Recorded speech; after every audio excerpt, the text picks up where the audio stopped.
lesbians, bisexuals, trans, queer, rural women, peasants, the signers of the peace agreement in 2016, those who lived on the borders of our country, women with disabilities, and women who'd been deprived of their freedom.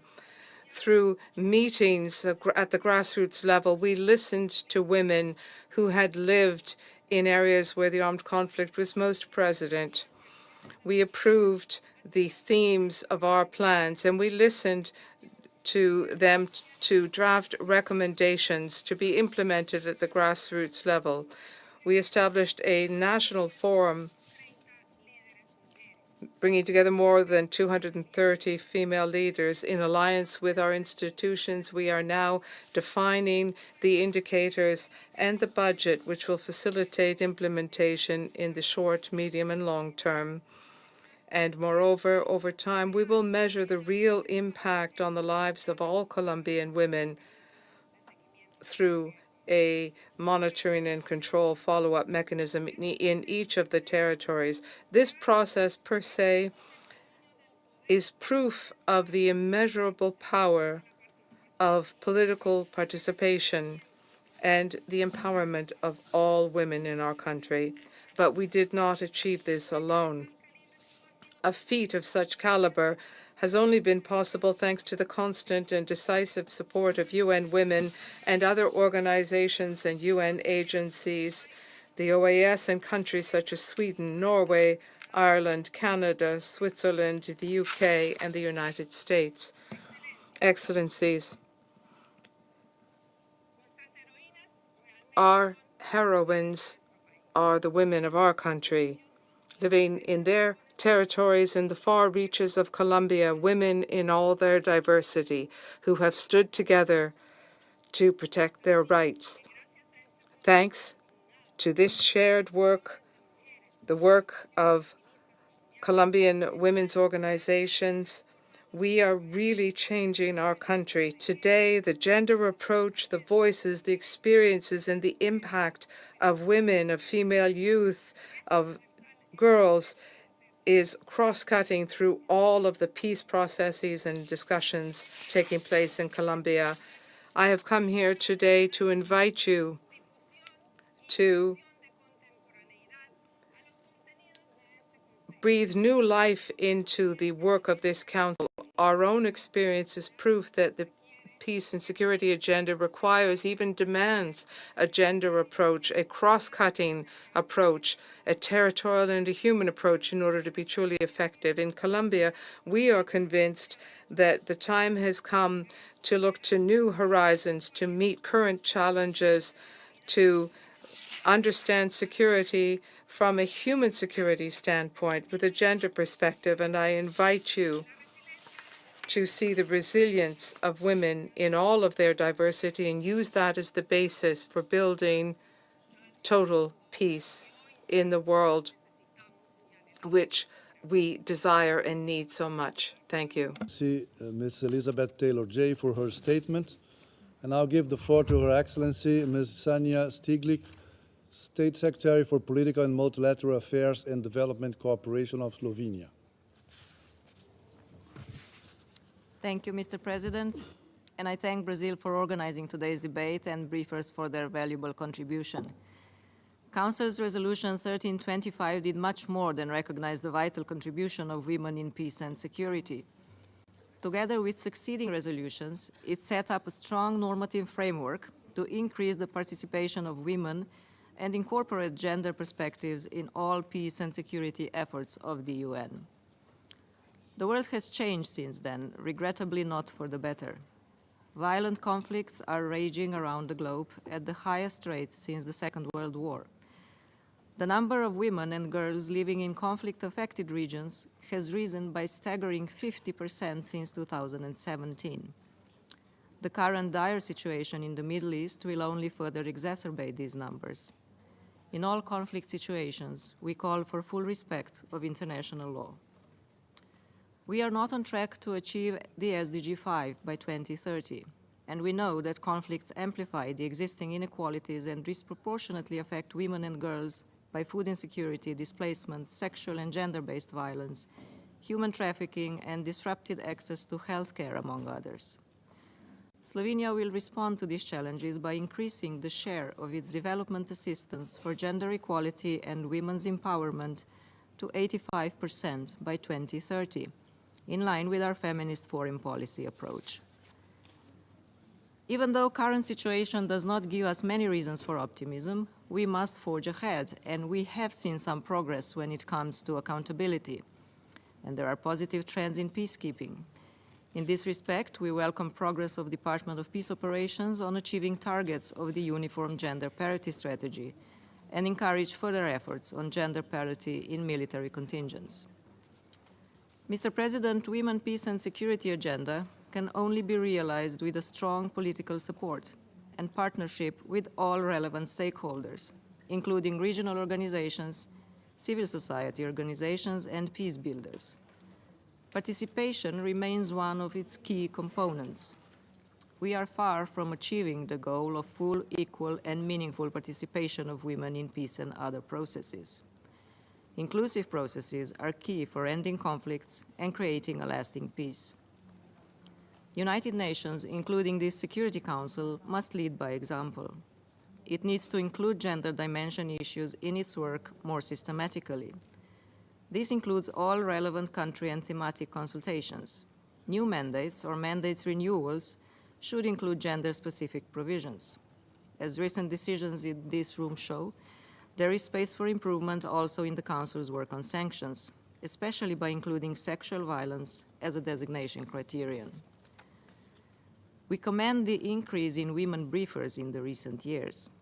We strongly condemn any attempts to intimidate and silence them. They must be able to return to their homes and their work safely.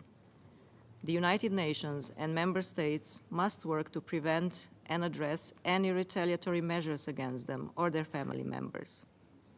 We commend the Women's Peace and Humanitarian Fund for work in this area, and Slovenia will continue to support fund's activities. Mr. President, on 1st of January 2024, Slovenia will become a member of the Security Council.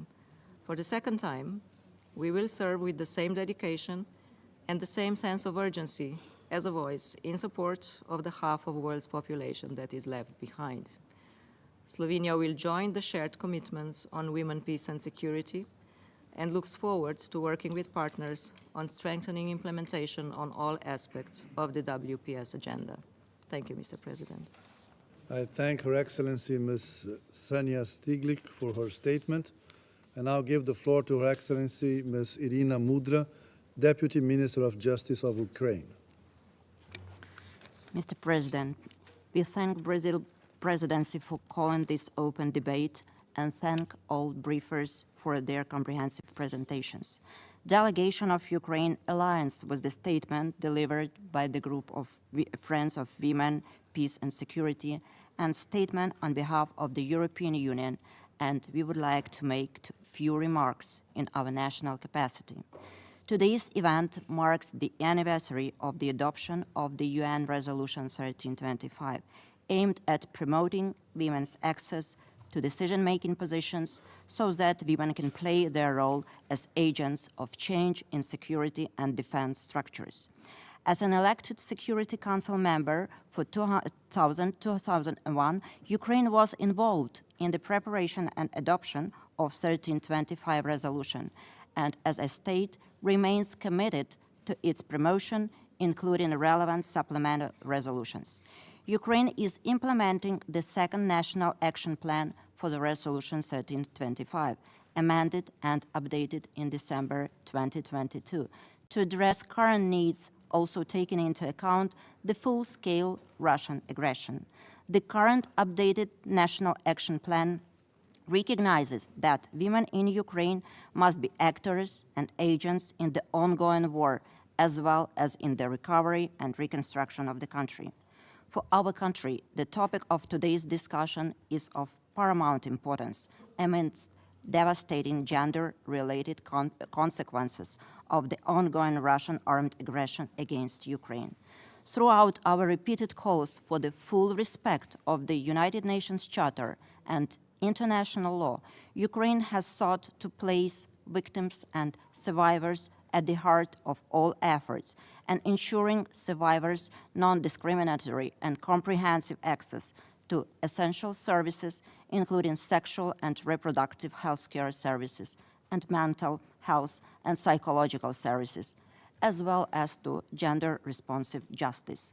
Such decisions were not arrived at by chance. Over 60,000 Ukrainian women are currently defending against Russia's aggression as part of the Ukrainian military. Ukraine has also increased a number of women who are part of Ukraine's cabinet of ministers. A platform on gender mainstreaming and inclusion during recovery that ensures the inclusion of the principle of gender equality in the process of recovery of Ukraine and provides for better coordination between executive authorities and other relevant actors such as civil society, business representatives has been adopted. As the group of friends of women, peace and security gathers to reaffirm the importance of Resolution 1325 in preparation for its 25th year in 2025, we agree on the need to set goals for specific commitments. It is important that we unite in our call for ever-increasing gender equality and women's full, equal, and meaningful participation in political and public life. This must remain fundamental to our common goal of lasting international peace and security, as called for in the Secretary General's new Agenda for Peace. To that end, we urge all member states to continue to protect and promote women's human rights and ensure the full, equal, and meaningful and safe participation and leadership of women in all aspects of peace and security with a target of 50%. Support to women organizations and activists is critical in this regard. In conjunction with this target must be the effective prevention and response to all forms of sexual and gender-based violence and discrimination. At the Nairobi Summit on International Conference on Population and Development 25, Ukraine pledged to end gender-based violence and to eliminate all forms of discrimination against women and girls by the year 2030. Towards achieving this goal, the government of Ukraine has since criminalized domestic violence, formed special police units trained to address situations of domestic violence, introduced the practice of emergency protection orders and shelters, and criminalized the failure to comply with such orders. After the occupation of a number of territories of Ukraine, we were faced with massive atrocities, including rapes and other forms of conflict-related sexual violence committed by Russian military against the civilians.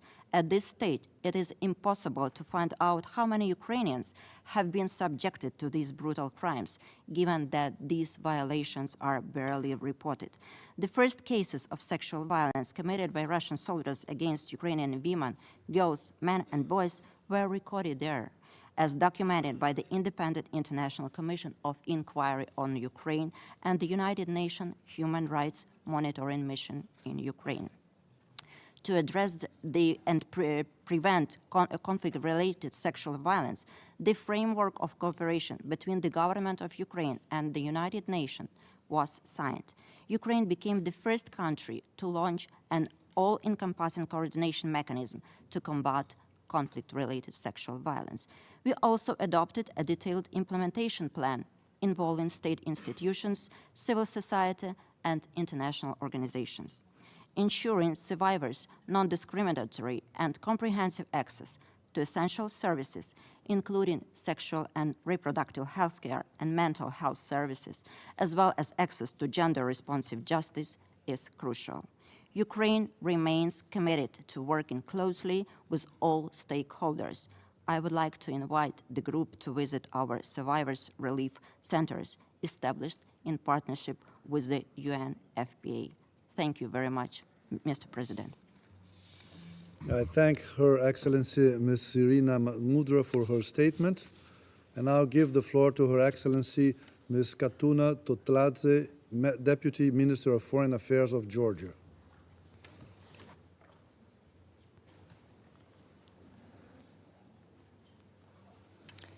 Mr. President, at the outset, we would like to thank the Presidency of Brazil for convening today's open debate, as well as all the briefers for their valuable contributions.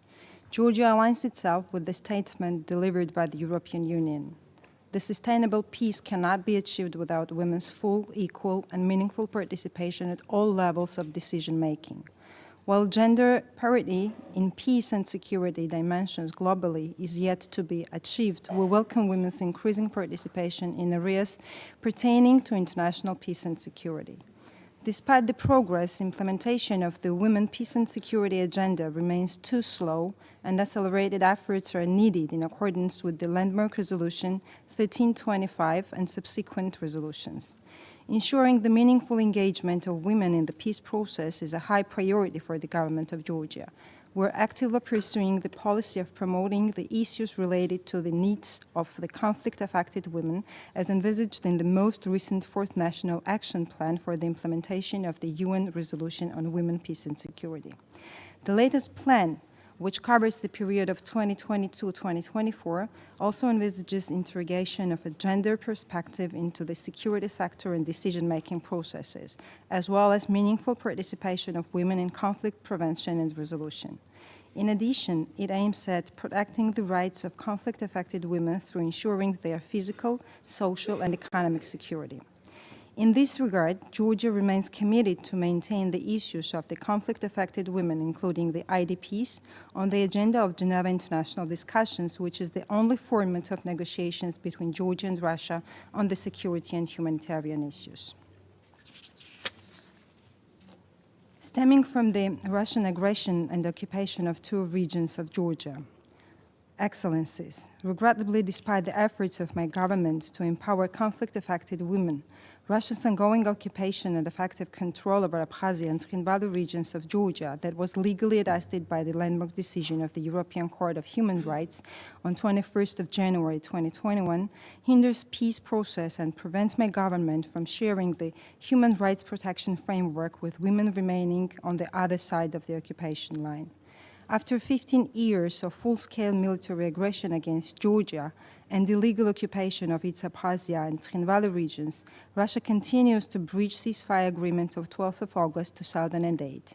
The grave human rights situation in the occupied regions continues causing immense suffering for the conflict-affected people on both sides of the occupation line. Unfortunately, there were several cases of detention of young Georgian women with fictional and absurd charges. Deliberately targeting female citizens of Georgia is a dangerous trend containing a strong gender dimension and aiming to pursue, scare, and humiliate most vulnerable part of ethnic Georgian population in the occupied regions that are already victims of constant discrimination. Given these facts of human rights violations, it's of utmost importance that international and regional human rights monitoring mechanisms are allowed in the occupied regions. In conclusion, I would like to reiterate Georgia's readiness to continue integrating gender perspectives in decision-making, advancement of women's rights, and their meaningful participation in the peace process in line with the UN Security Council resolutions. I thank you. I thank Her Excellency Ms. Katuna Totladze for her statement. And I'll give the floor to Her Excellency Ms. Stella Roner-Grumbacic, European Union Ambassador for Gender and Diversity. Thank you. Mr. President, Excellencies, distinguished participants, ladies and gentlemen. I have the honor to speak on behalf of the European Union and its member states. The candidate countries Montenegro, Serbia, Albania, Ukraine, the Republic of Moldova and Bosnia-Herzegovina, the potential candidate country Georgia, as well as Andorra, Monaco, and San Marino align themselves with this statement. Mr. President, gender equality is a universal value.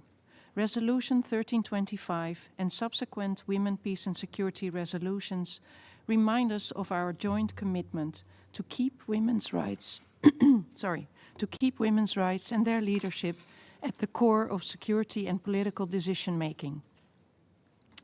The world faces alarming security and conflict shifts and geopolitical power competitions.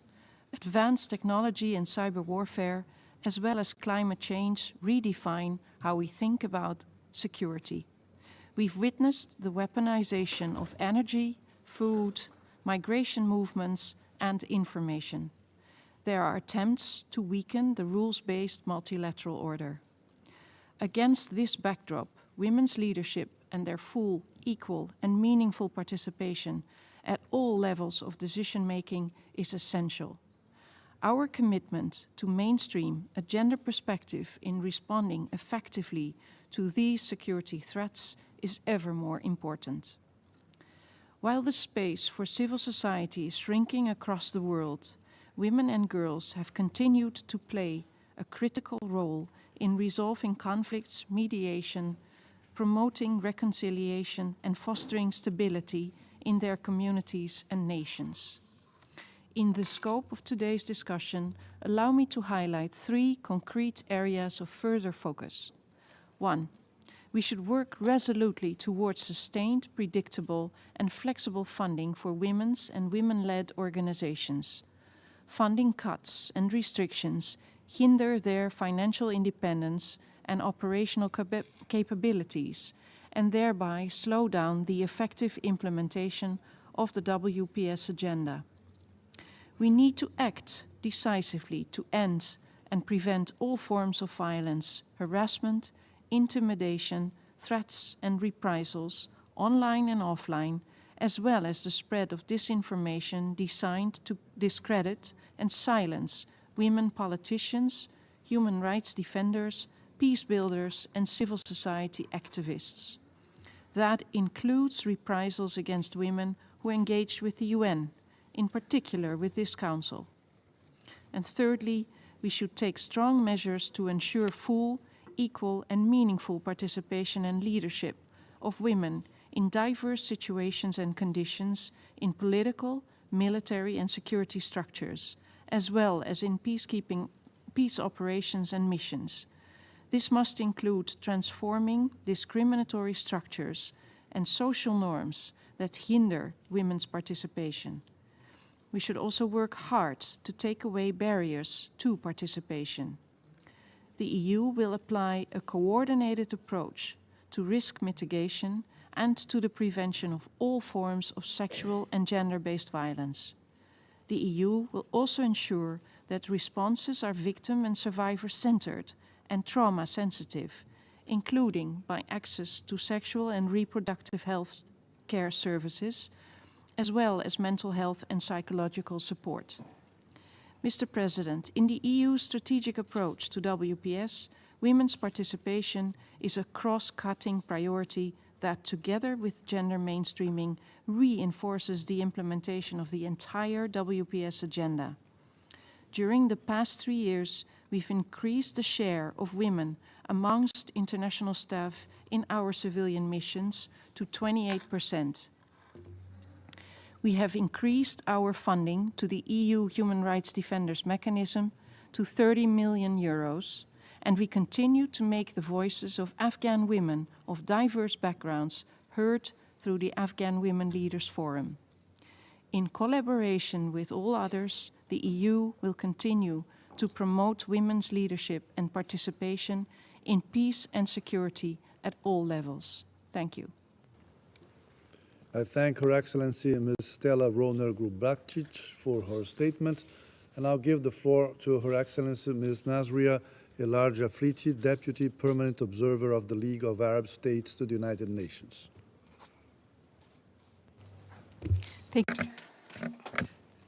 سيد الرئيس Mr. President, we have no doubt that there are great strides made to promote the role of women and her participation to maintain international peace and security, whether regionally or internationally, among the military and police peacekeeping missions, or as leaders in the United Nations, including in the peacekeeping missions and different political missions. However, there is a lot that can be achieved under your august council, especially with the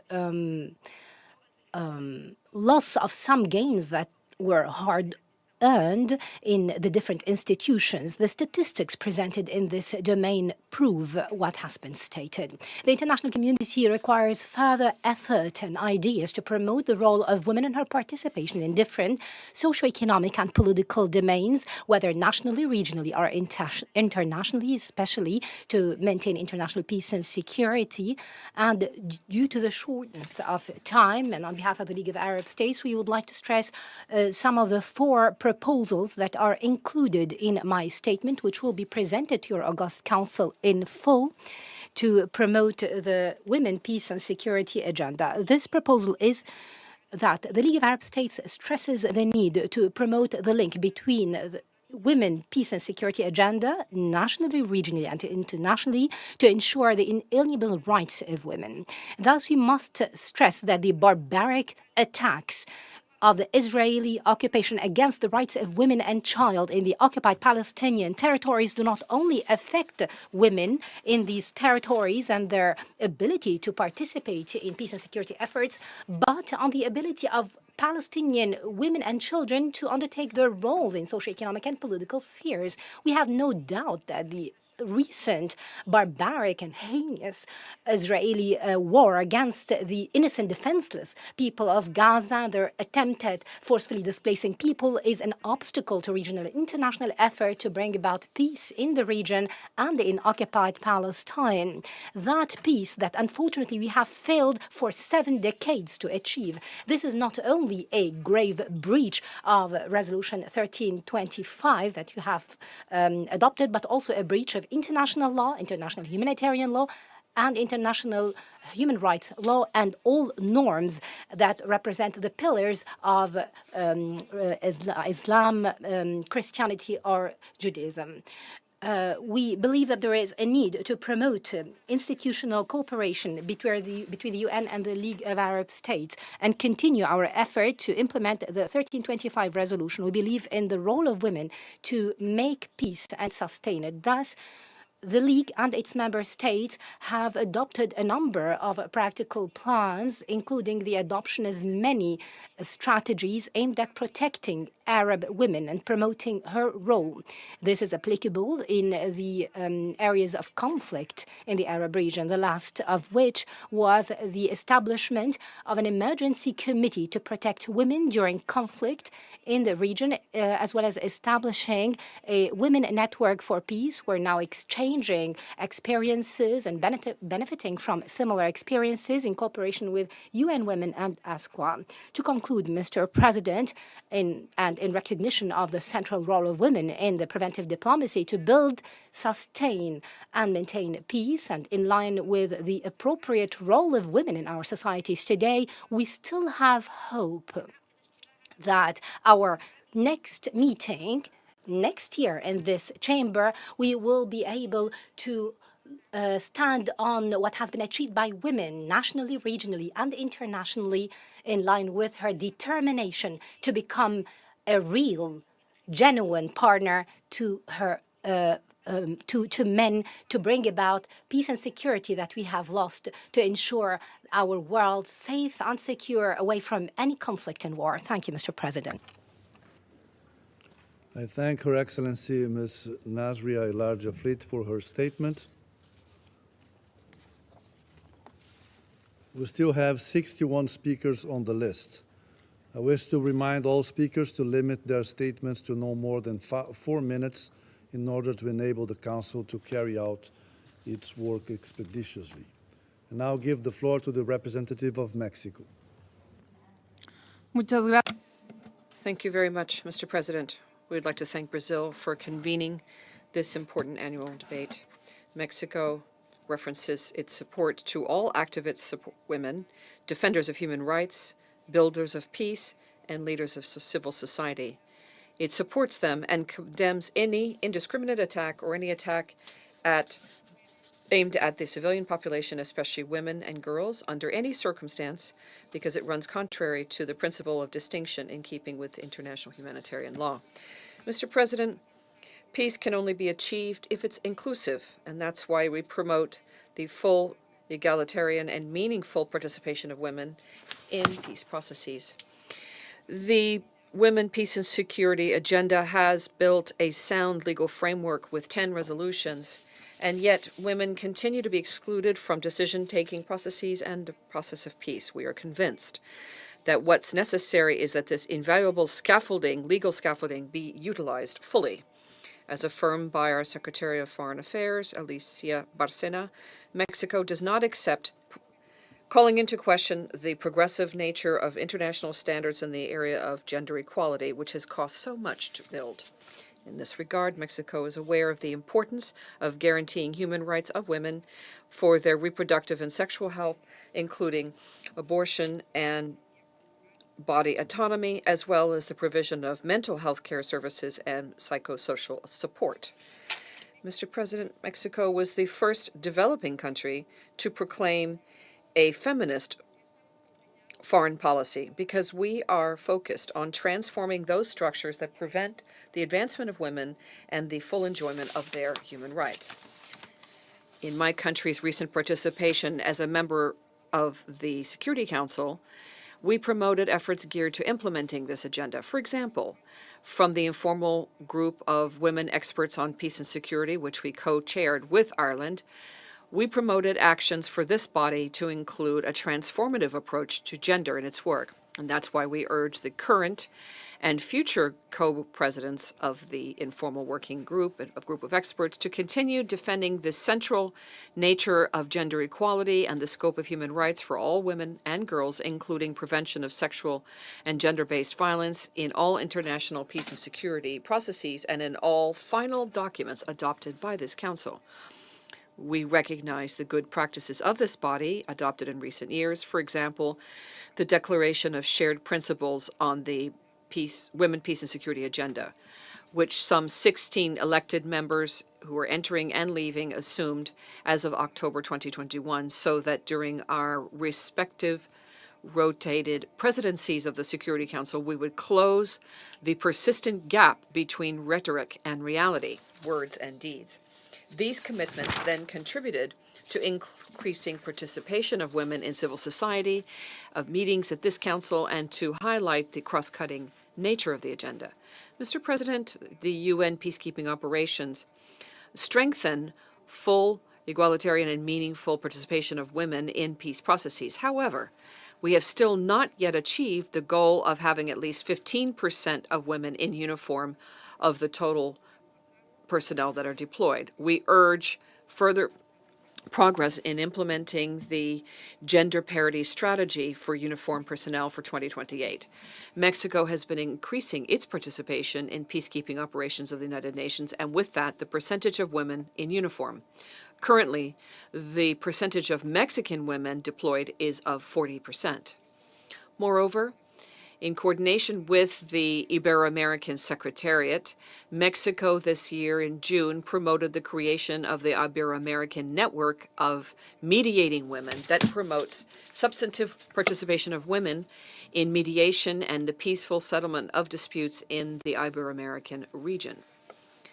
Mr. President, turning to national action plans, these are a key tool to promote internal policies that promote gender equality in the area of security. Mexico's National Action Plan promoted the development of the Women Builders of Peace program, which supports empowerment and leadership of women at the local and state level in the work for peacemaking, prevention, and gender-based violence, and reducing gender-based violence and building peace. We also recognize the contribution of the Covenant on Women, Peace and Security and Humanitarian Action established by the Equality Generation Forum, co-chaired by Mexico and France in 2021 for this agenda. We urge continued promotion of synergies in order to ramp up implementation of this on the ground. And finally, Mr. President, we reiterate Mexico's commitment to continue defending human rights and the rights of women and girls in this and all multilateral fora. Thank you very much. I thank the representative of Mexico for their statement, and I'll give the floor to the representative of the Republic of Korea. Thank you, Mr. President.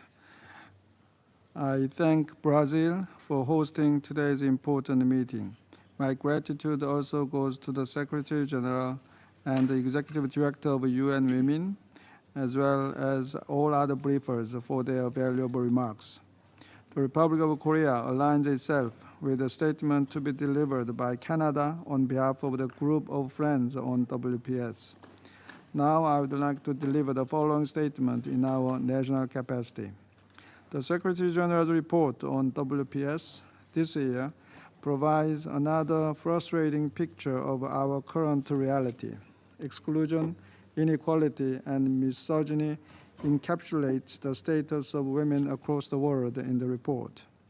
In Afghanistan, women have been progressively erased from public life through the issuance of over 50 edicts to suppress their rights. In Sudan, widespread sexual violence terrorizes women and girls in Darfur and beyond. To address this reality and fully implement Resolution 1325 on WPS, we must recommit ourselves to this agenda and enhance the Security Council's role. First, the full, equal, and meaningful participation of women should be practice, not rhetoric. As this commences with listening to women's voices and making their perspectives integral to decision-making, we welcome the increased number of women civil society briefers to the Council. As our own efforts, the Republic of Korea has been proudly hosting the annual International Conference on Action with Women and Peace since 2019. We look forward to hearing from diverse women at the upcoming 5th conference on the 30th of November in Seoul. Second, ensuring safe environment for women's participation is imperative. It is alarming that Office of the High Commissioner for Human Rights documented incidents of reprisals against 172 women and girls working with the UN in 2022. Furthermore, over 30 women from civil society who addressed the Security Council last year were targeted for reprisals. We condemn all attacks and reprisals against women involved in human rights, humanitarian work, and peace-building activities, especially those who are cooperating with the United Nations. We must ensure their safety through monitoring and reporting, as well as preventive measures, including robust mandates for UN missions to protect and promote women's participation. Last but not least, women peace builders, as well as human rights defenders, should be provided with the necessary resources. We emphasize the importance of ensuring adequate, predictable, and sustained financing for implementation of the WPS agenda. The Republic of Korea has increased its contribution to the Peace Building Fund to over $4.3 million this year. We will consider further increasing our contributions both to implement the WPS agenda as well as to advance peace building. Mr. President, taking full consideration of all these dire needs to support women's participation in all peace processes, the Republic of Korea is proud to announce that it will join the statement of shared commitment on WPS as an incoming member of the Security Council. We will actively integrate the WPS agenda into those of the Council in various contexts, not only during our presidency, but through the entire term of our membership in the Council. We will make our utmost efforts for full, equal, meaningful, and safe participation of women, and look forward to working closely with other Council members in this regard. Thank you. I thank the representative of the Republic of Korea for their statement, and I now give the floor to the representative of Malaysia. Mr. President, at the outset, my delegation would like to express our appreciation to Brazil for convening this important debate. Malaysia would also like to thank the briefers for their insights and assessment. Our delegations align itself with the statement to be delivered by Vietnam on behalf of ASEAN. Mr. President, the landmark Resolution 1325 reaffirms the significant role of women in the prevention and resolution of conflicts and in peace-building initiatives.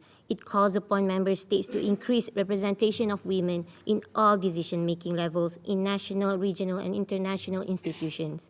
The resolution and other relevant resolutions are evident of the unequivocal trust and confidence that we put in women as agents of change in the maintenance of international peace and security. Today, 23 years after its adoption, it is time that we take stock on the progress and get our priorities straight. Against the backdrop of heightened violence in armed conflict across the region, the regress in global efforts to advance the agenda of women, peace, and security is highly regrettable. It is alarming that despite notable achievement, the progress has been too slow, too narrow, or made easy to reverse. Women continue to be marginalized from peace processes and excluded from decision-making positions.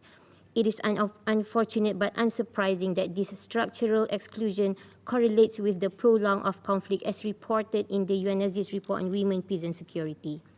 Mr. President, consistent with the goals of Malaysia's national policy on women launched in 1989, efforts have been undertaken to ensure women's participation in the process of decision-making at all levels in Malaysia. The formulation of Malaysia's national policies take into account gender perspective in the process of furthering our domestic and global peace and security. This also serves as a basis of the deployment of 868 Malaysian Armed Forces and Royal Malaysia Police to 5 UN peacekeeping operations. 96 of them are female. There's a pressing need for more women to be included in peace processes as their qualities of compassion and empathic listening are invaluable assets in addressing issues like gender-based crimes and conflict-related sexual violence in armed conflict. As a member of ASEAN, Malaysia fully endorsed the ASEAN Joint Statement on Promoting Women, Peace and Security adopted in November 2017.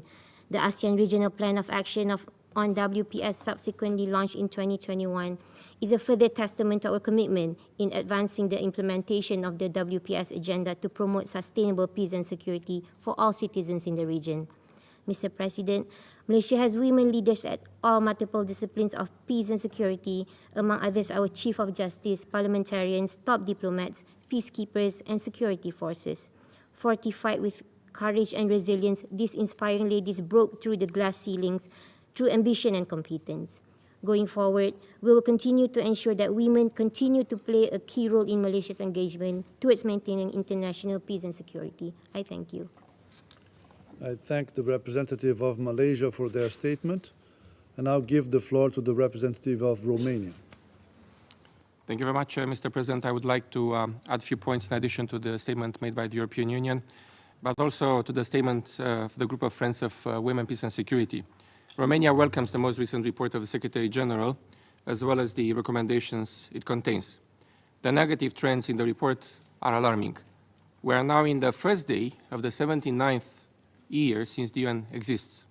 We just celebrated yesterday the UN Day. On such a momentous occasion, an appalling number of 614 million women and girls are living in conflict-affected countries in 2022. And this is 50% higher than 5 years ago. And it's obviously that we need to do more to avoid a complete failure, especially as we approach 2025, which is a milestone moment for the 25th anniversary of the WPS agenda and the celebration of the 30 years since the adoption of the Beijing Declaration of the Platform for Action. Conflict-related sexual and gender-based violence, threats and attacks against women and girls remain on the rise in so many areas across the world, including in neighboring Ukraine. And we will continue to call for holding perpetrators accountable and for survivors to be provided with support for integration. Mr. President, gender equality and empowerment of women and girls are key pillars of the WPS agenda. To that end, women should be guaranteed a meaningful participation and leadership positions during peacemaking, peacekeeping, and peacebuilding. A success story in this regard is women's representation in the frontline negotiation teams during the peace negotiations in Colombia. We need to echo these stories of women meaningful and genuine participation on peace building in other geographical ecosystems, from the Democratic Republic of Congo to Sudan and South Sudan, as well as in Central African Republic, Somalia, and Mali. Likewise, we need to encourage local ownership and protecting women, civil society. Excluding women from societal and political arenas or denying them access to justice, as it happens under the Taliban rule, is not the way forward. Mr. President, promotion and protection of women's rights is a constant of our foreign policy and a priority of our membership to the Human Rights Council. My government, the Romanian government, took important steps to implement UN Security Council Resolution 1325 on WPS.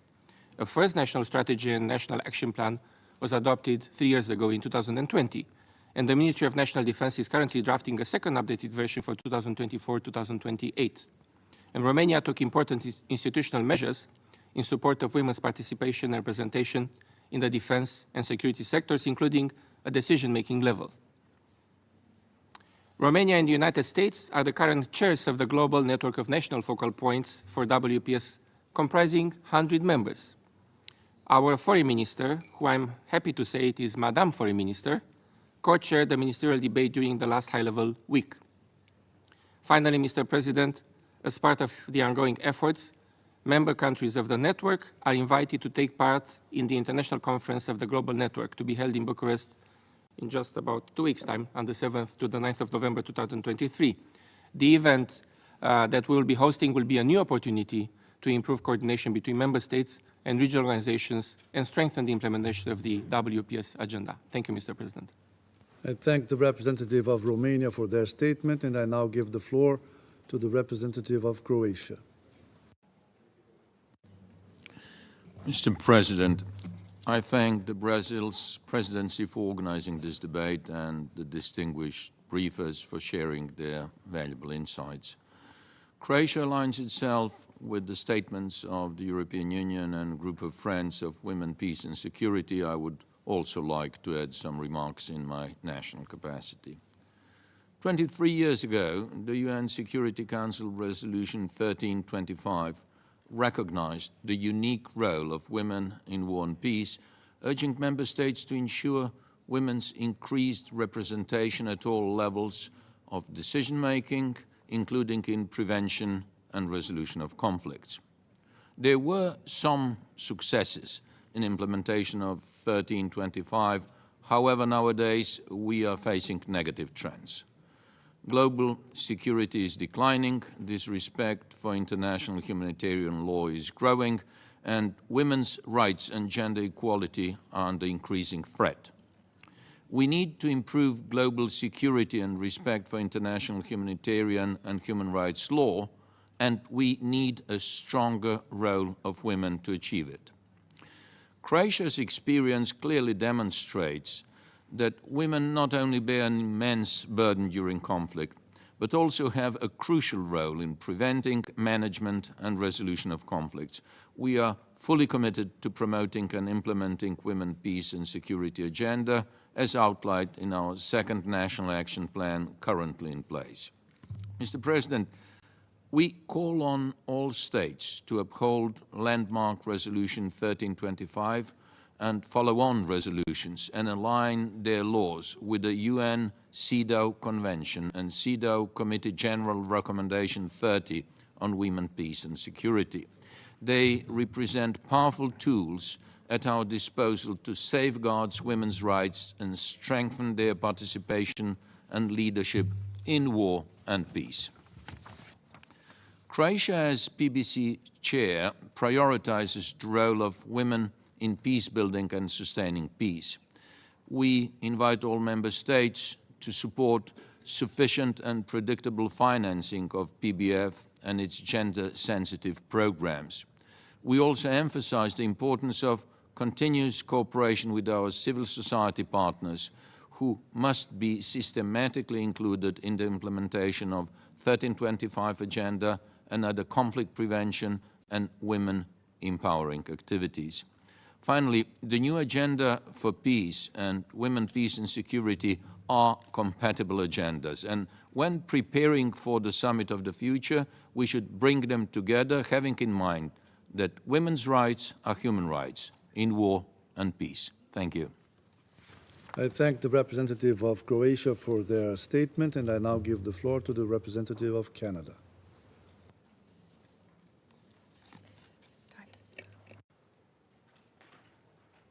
Thank you, President. As agreed, I'm pleased to deliver two statements today. The second is Canada's, and the first is on behalf of 67 member states of the Group of Friends of Women, Peace and Security, representing all 5 regional groups of the UN and the European Union. We recognize the determination of all women and girls in diverse conditions and situations who are building peace and preventing conflict, and we emphasize 5 points. First, we urge all member states and the UN system to redouble our efforts to protect and promote women's human rights and ensure their full, equal, meaningful, and safe participation and leadership in all aspects of peace and security. We must raise the level of ambition with regard to peace processes at all stages, with the target of 50%.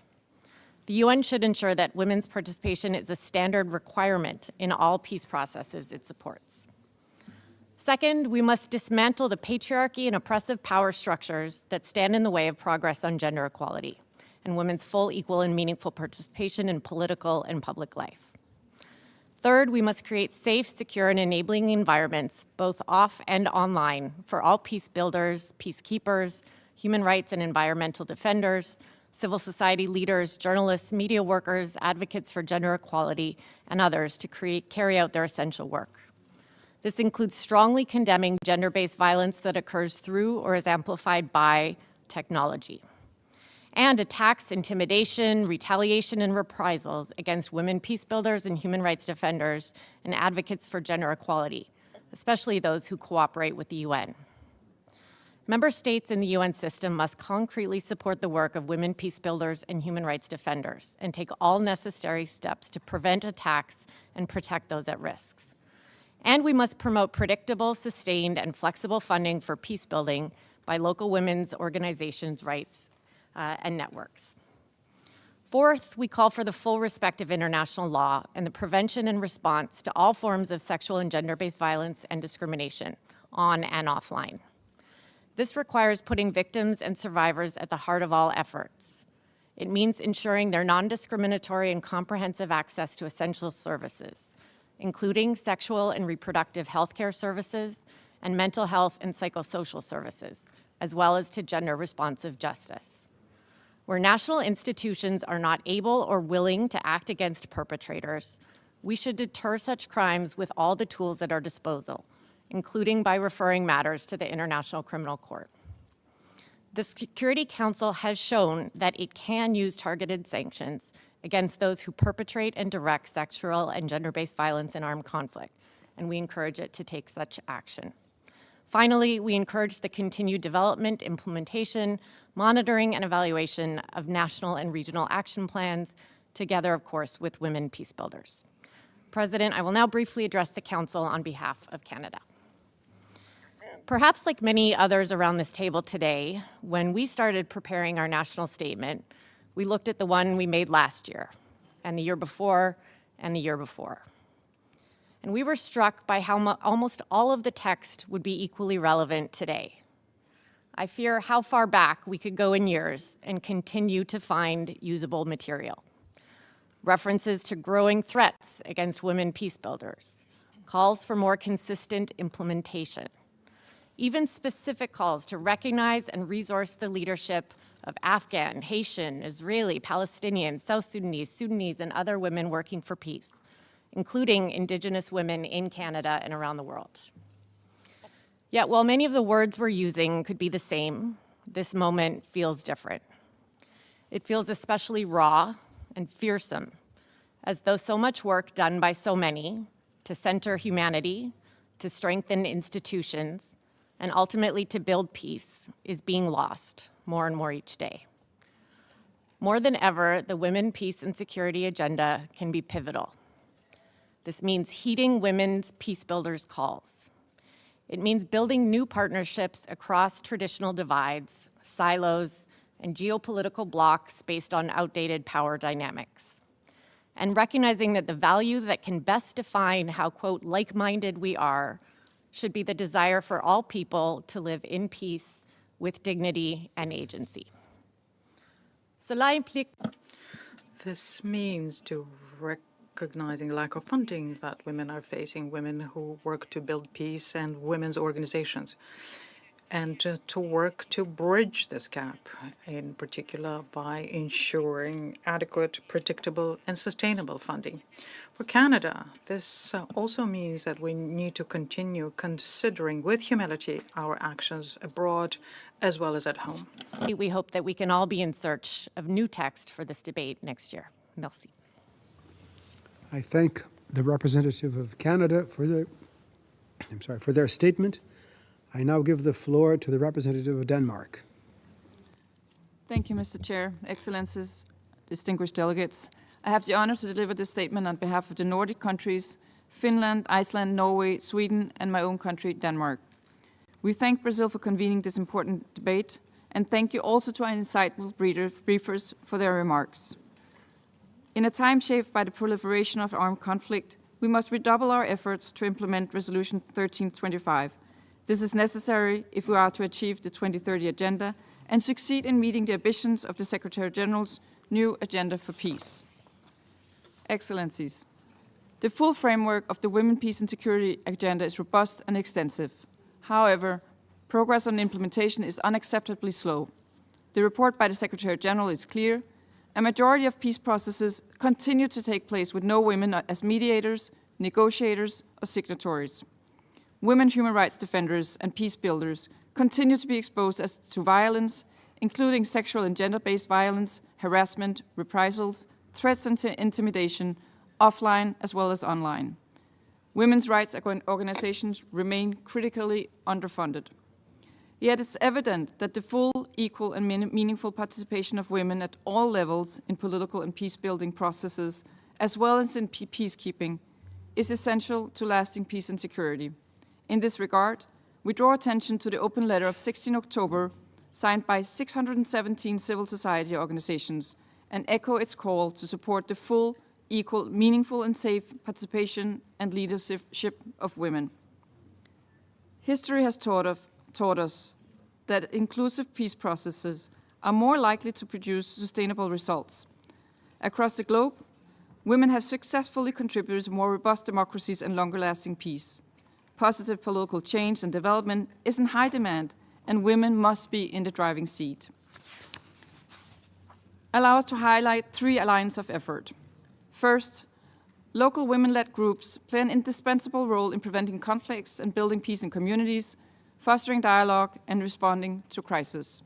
As put forward in the Secretary-General's report, local mediation can be a key entry point for women's participation in peacemaking when high-level negotiations are deadlocked.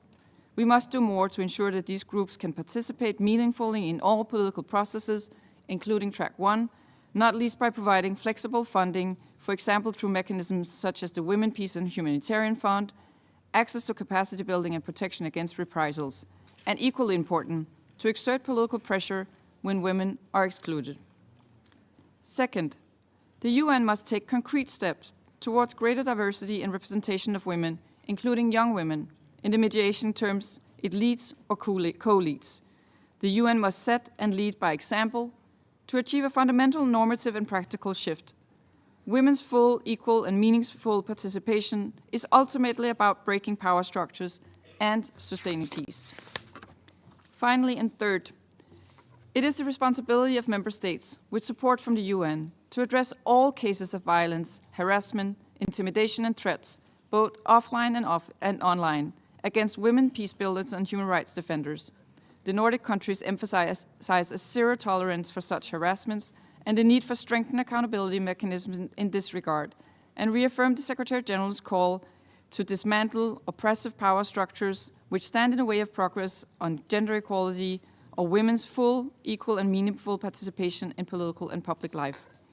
The Nordic countries remain committed to work with partners, including women's and feminist organizations, to advance the implementation of the Women, Peace and Security Agenda. I thank you. I thank the representative of Denmark for their statement. I now give the floor to the representative of Vietnam. Mr. President, I have the honor to deliver this statement on behalf of the Association of Southeast Asian Nations, the ASEAN. Mr. President, ASEAN reaffirms that women empowering is not only a matter of moral imperative, but also strategic necessity. failing to harness the full potential of women not just impedes the progress and security of more than half of the world population, it hampers our collective progress and security. Women are not merely statistics in conflict data. Women are the effective peacemakers, agents of change, and architects of reconciliation. Their absence is not an oversight, but a critical flaw. Despite the existence of the robust frameworks, discriminatory gender norms continue to pervade societies globally, and women remain absent from, or at least significantly underrepresented in peace negotiations and political decision-making processes. Moreover, conflict disproportionately subject women and girls to sexual violence, displacement, and hindered access to justice. The realization of the WPS agenda demands an unwavering commitment across multiple societal strata. Adequate resources must be channeled to empower women for leadership roles, and existing laws and policies should be rigorously enforced. The dismantling of entrenched social and cultural barriers is essential and can be achieved through targeted education and awareness campaigns. The role of political will in this context cannot be overstated enough. Mr. President, implementing the WPS agenda has long been recognized and as essential to achieving sustainable peace and prosperity in the ASEAN region. ASEAN is committed to ensuring the gender equality and the full protection of women's rights. We also remain steadfast in our objectives to maintain regional peace, address shared security concerns, and advance development and prosperity for all citizens.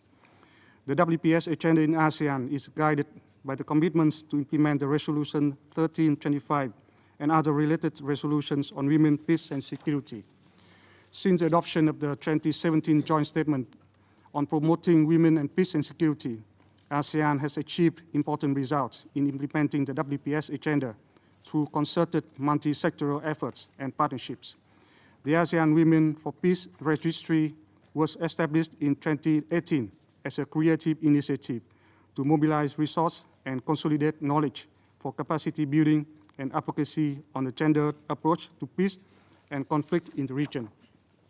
Aligning efforts of the ASEAN Committee on Women, the ASEAN Commission on the Promotion and Protection of the Rights of the Women and Children, and the ASEAN Institute for Peace and Reconciliation have been pivotal to ASEAN's collective action in mainstreaming women's rights and gender equality in peace and security.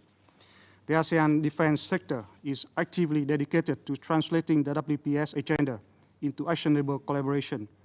ASEAN women military and law enforcement officers have also made a positive impact globally through their active participation in the UN peacekeeping operation. To further enhance women's engagement for sustainable peace, ASEAN has embraced an all-encompassing approach to women, peace, and security from the angle of preventing and countering violent extremism, disaster management, and climate change to women in peace processes and post-conflict rehabilitation. Recognizing the mutual reinforcement and interconnectivity of economics and peace, regional efforts are forged to articulate women, peace, and security in the context of economic integration. Women's economic empowerment is also enforced as a form of conflict prevention, resolution, and recovery. ASEAN member states have also undertaken respective concrete steps across a spectrum of peace and security at the national level. We have increased the participation of women in military and police roles in the UN peacekeeping operation. Additionally, several ASEAN member states have enacted laws and policies aimed at preventing violence against women and girls in the conflict-related situation. Mr. President, to conclude, ASEAN reiterates its full support for the WPS agenda. We remain committed to working hard and hand in hand with the UN and partners worldwide to bring about meaningful changes, both in policies and on the ground. Only by empowering women as equal partners in preventing conflict and building peace can we build a just, inclusive, and resilient world. I thank you, Mr. President. I thank the representative of Vietnam for their statement. I now give the floor to the representative of Costa Rica. Mr. President, the advancement of women has stalled, and our underrepresentation continues in multiple official processes and bodies related to international peace and security. And yet, women continue to shoulder a disproportionate burden in conflict. We must act urgently to avoid further setbacks as we approach the 25th anniversary of Resolution 1325. In this regard, I would like to make 3 points. First, most resolutions, the majority of them, under women, peace and security, deplore sexual and gender-based violence as a weapon of war. However, this Council has not yet examined online gender-based violence within its normative framework, let alone its intersectionality. While women and girls face severe barriers to internet access and connectivity in rural and conflict-affected regions, violence on the internet prevents them from participating in discussions and from doing so in private spaces, which then affects their full and meaningful participation, whether it be the negotiation of peace agreements or consolidation of peace and peace maintenance. Also, online gender-based violence violates fundamental rights seen as less violent than the violence that takes place in the real world. Also, for Costa Rica, it's clear that states lack a strong commitment to empower the agency and the full, equal, and meaningful participation of women, because there continues to be a significant gap in funding at both the international and local levels. To close this gap, Costa Rica calls for greater civil society and private sector involvement. States must collaborate with women's organizations at the local level and recognize their experience and capacity, and thereby lay the groundwork for transformative change. Third, it is the obligation of states to create safe and enabling environments which are conducive to women carrying out their work independently and without undue interference. And this would include in situations of armed conflict. It's also an obligation to address the threats, violence, and incitement of hatred against women as well established in Resolution 2493. However, in 2020, the Office of the High Commissioner for Human Rights verified the assassination of 35 women human rights defenders who were killed in conflict-related areas.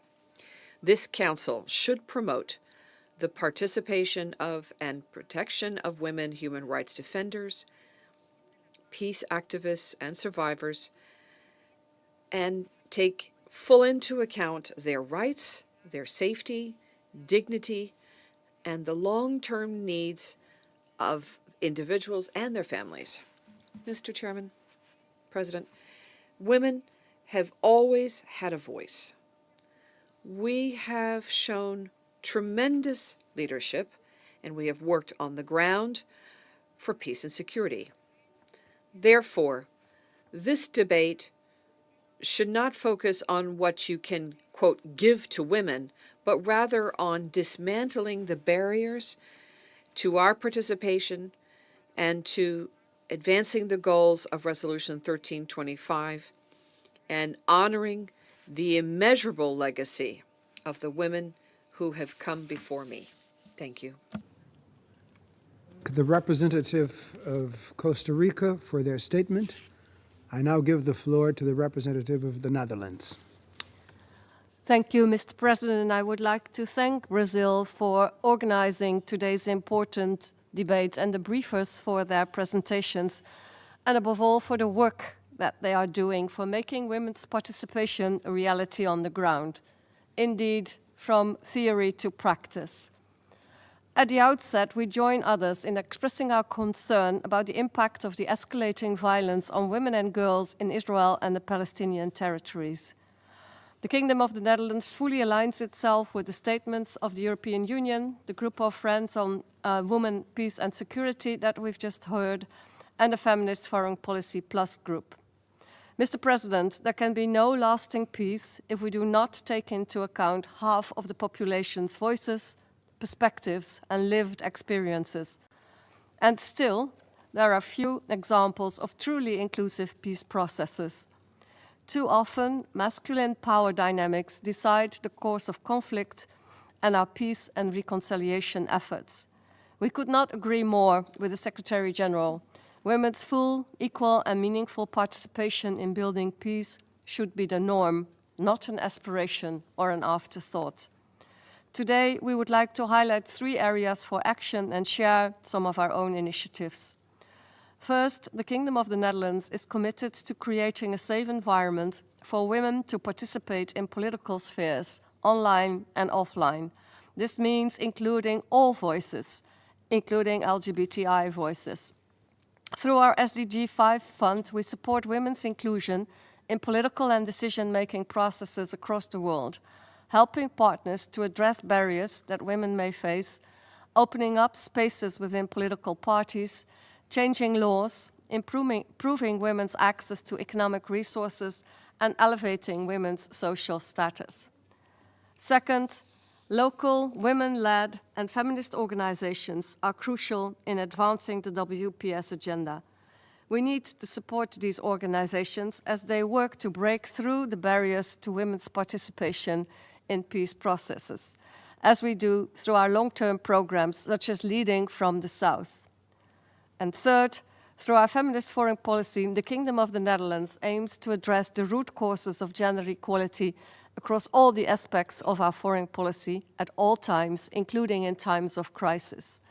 This also requires self-reflection and proper evaluation of our own policies, because we all need to learn, and it's important that our efforts to advance gender equality should not happen in silos, but be integrated throughout our policies. Mr. President, the Kingdom of the Netherlands remains strongly committed to women's full, equal and meaningful participation. We should stand together to achieve this and to counter attempts to reverse the progress made so far. I thank you. I thank the representative of the Netherlands for their statement. I now give the floor to the representative of Thailand. Mr. President, Thailand aligns itself with the statement delivered by Vietnam on behalf of ASEAN. At the outset, I wish to thank Brazil for this important open debate and all the briefers for their contributions. Thailand is fully committed to advancing the WPS agenda. We are convinced that women are active agents for transformative change to achieve sustainable development and peace. However, despite our continued efforts to promote the WPS agenda, it is clear from the Secretary General's report that we need to do more to strengthen its implementation. To this end, we wish to highlight the following 4 points. First, political will is key. We must continue to promote women's leadership and meaningful participation by translating the WPS agenda into national policies and programs at all levels. On our part, Thailand's national measures and guidelines on WPS provides a framework for whole-of-government approach and partnership with the international community. We are also finalizing our National Action Plan on WPS to further strengthen women's involvement in conflict resolution and peace building. Second, we must foster an environment where uniformed women personnel can participate in the UN PKOs in a sustainable manner and mainstream gender perspectives in the UN peace and security efforts. In this regard, Thailand supports a uniform gender parity strategy in peacekeeping operations, while believing that new agenda for peace should place greater emphasis on inter alia, education, empowerment, and respect for gender. Through our efforts to empower and equip women personnel with skills required, Thai female participation in the UN PKOs is rising, and we pledge to sustain this trend. We aim to have 10% share of women in our horizontal military engineering company by 2024. Third, integrating WPS agenda into regional platforms is equally important. In our region, we have adopted ASEAN Regional Plan of Action on WPS to mobilize the whole of ASEAN to advance the WPS agenda. ASEAN Women for Peace Registry has also been developed as a tool to galvanize expertise to support ASEAN member states in implementing this important agenda. Lastly, multi-stakeholder partnership is crucial for putting in the WPS agenda into practice. We must continue working with our stakeholders to promote capacity building, harness technological advancement, and ensure public awareness and support, with a view to creating an enabling environment for women to take part in peace and security issues and beyond. Mr. President, in closing, Thailand stands firm in our commitment to the WPS agenda. We are committed to working closely with the United Nations, other member states, and stakeholders in our efforts to further drive forward this agenda for the benefit of all. Thank you. I thank the representative of Thailand for their statement. I now give the floor to the representative of Liechtenstein. Thank you, Mr. President. We welcome today's debate on the participation pillar of the Women, Peace and Security agenda that has had immense impact on the ground since its inception more than 2 decades ago. In many parts of the world, women are key agents of political change and contribute to sustainable peace, as peacekeepers, mediators, lawyers, and journalists, among others. Their inclusion in peace talks has proven indispensable for lasting peace agreements, and they have played crucial roles in humanitarian settings. On this note, we welcome in particular the ICRC's important gender-sensitive lens. The recent escalation in the Gaza war underlines the need to ensure full respect of international humanitarian law and especially the protection of civilians at all times, as well as to meet the special needs of women and girls in armed conflict. Despite important achievements in the implementation of the WPS participation pillar worldwide, women's equal, full, and meaningful participation remains the exception rather than the rule. Often among the most active agents of change at grassroots level, they routinely face discriminatory practices that exclude them from the more formal processes such as peace talks and negotiations. Translating the agenda from theory into practice means empowering actors whose legitimate claim for participation continues to be neglected and ignored. To do so, we must listen to, invest in, and include women in all decision-making processes, also in line with the recommendations by the new Agenda for Peace and the new vision for the rule of law. Looking ahead, we must ensure that the Pact for the Future recognizes and further promotes women's critical role in global disarmament and the maintenance of international peace and security. Mr. President, women human rights defenders, like the civil society briefers today, are in the front lines of the fight for women's rights in conflict and post-conflict situations. They operate in hyper-masculinized contexts of war to push against centuries of discrimination and violence faced by women and girls. By documenting violations of human rights law and international humanitarian law, they contribute to accountability and justice, as well as to peace processes that pay due attention to gender. In her most recent report, the Special Rapporteur on the situation of human rights defenders underscores the critical work of women in Yemen, Syria, and Myanmar in this regard. Due to their pivotal engagement for human rights, gender equality, reproductive health, and LGBTI rights, however, they face elevated risks of reprisals and violence. Despite the advancement in the implementation of the WPS agenda, the international community has made little progress to better protect human rights defenders in conflict-affected settings. Liechtenstein condemns the increasing attacks on and reprisals faced by women human rights defenders and deplores any attempt to obliterate their important contribution to just, sustainable, and lasting peace. Mr. President, as recognized by the Secretary General's report, women in politics too face online and offline abuse, harassment, or violence at an alarming rate, a phenomenon that sadly affects women at all levels of political engagement and in all parts of the world, including our own region. According to a study by the Interparliamentary Union among female members of parliament in Europe, for instance, over half have been the target of sexist attacks online, while almost 1/4 had suffered sexual violence in the course of their term in office. Protecting women from intimidation and violence is a key factor in their empowerment and enables them to play an active role as agents of change. Only by so doing can we achieve equal representation of women in positions of leadership. That is a basic precondition for a peaceful, just, and inclusive world. I thank you, Mr. President.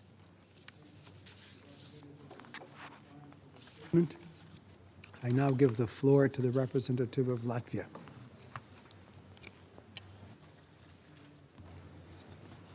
Mr. President, I thank Brazil for organizing this debate and briefers for their presentations. Latvia aligns itself with the statement delivered by the European Union and by Canada on behalf of the group of Friends of Women, Peace, Security. Over the past 23 years, the Women, Peace, Security agenda has evolved to recognize the disproportionate effects of conflicts on women and girls and the crucial role that women play in achieving sustainable peace and security. The agenda calls for our collective efforts to address the dire situations of women and children, most urgently in the Middle East, Sudan, Syria, Iran, Afghanistan, Russia's war of aggression in Ukraine, and that goes on. The agenda also invites us to adapt to changing peace and security landscape. Speakers before me have addressed different aspects of WPS. Allow me to touch upon the women, security, and climate nexus. In regions across the world, climate change is increasing threats to peace and security. Sea level rise, floods, droughts are causing livelihood losses. Increased competition for resources escalates tensions into conflicts in areas already struggling with political and economic instability. And the women are the first affected, again. Low-income rural women depend on natural resources, and that renders them vulnerable to changes in availability of those. In countries where women can overcome barriers to their participation, they contribute greatly to enhancement of peace and security, climate-resilient communities, and sustainable resource management. We have seen that happen in Sierra Leone, Sudan, Colombia, El Salvador, Ecuador. Mr. President, the Security Council Resolution 1325 was adopted 23 years ago. In 2015, Security Council recognized the impacts of climate change to peace and security, but only last year, the Security Council included in the mandate of a peacekeeping mission gender-sensitive risk assessment of climate change. We also highlight the approach of the UN Peacebuilding Fund, to which we are regular contributors. Last year, PBF invested resources aimed at promoting women participation in climate change adaptation. We welcome these steps and encourage the Council to further integrate climate-related security risks into WPS agenda. Mr. President, we have a lot of work ahead, all of us, to ensure that women participation in peace and security becomes reality and practice, not just theory, and Latvia is committed to that. I thank you. Thank the representative of Latvia for their statement. I now give the floor to the representative of Spain. Muchas gracias. Thank you very much, Mr. President. Spain adheres to the statements made by the European Union and the Group of Friends of Women, Peace and Security. Thank you very much for organizing this open debate on this very important agenda, which, despite its normative development and the many plans of action adopted in different regions of the world, there is still much to be done in order to achieve full and real participation of women in all areas of society. In the context of Spain, the Plan of Action for Feminist Foreign Policy 2023 to 2024 is geared to achieving concrete results in the area of gender-based discrimination, and it establishes coordination mechanisms amongst the different actors involved and for accountability. Regarding the Women, Peace and Security agenda, there are two fundamental issues in our judgment that we would like to highlight here. First is prevention. Prioritizing prevention of conflicts and addressing the underlying causes such as gender inequality through inclusion of more women in positions of power, political, economic, and security power. Also, training can play a very important role in prevention, and I'd like to highlight the EU Gender Military Training Discipline, which is a course of a comprehensive gender approach on operations of peace led by the Ministers of Defense and Foreign Affairs of Spain and the Netherlands, which has trained some 1,000 people of more than 50 nationalities. We are also very satisfied with the results obtained in a new training initiative organized by the Spanish Ministry of Defense, which is the first course on gender advisoring and peacekeeping operations. It took place virtually in Spanish, and more than 3,000 students from 23 countries attended. Recently, Spain has also worked on projects to provide rapprochement regionally for mediation that are focused on the role of women in Ibero-American realm. Along with Mexico and some dozen countries of the region, we created the Ibero-American Network of Mediating Women that seeks to provide training and to create a committee of women experts in mediation. We have also worked with the community of West African states and the Peace and Security Council of the African Union to that end. Secondly, I'd like to focus on protection, especially protection of women in the context of crisis, also in the digital environment, which is the best tool for allowing their participation. We commend the women for their courage who are defending human rights, that continue to raise their voices despite threats and intimidation.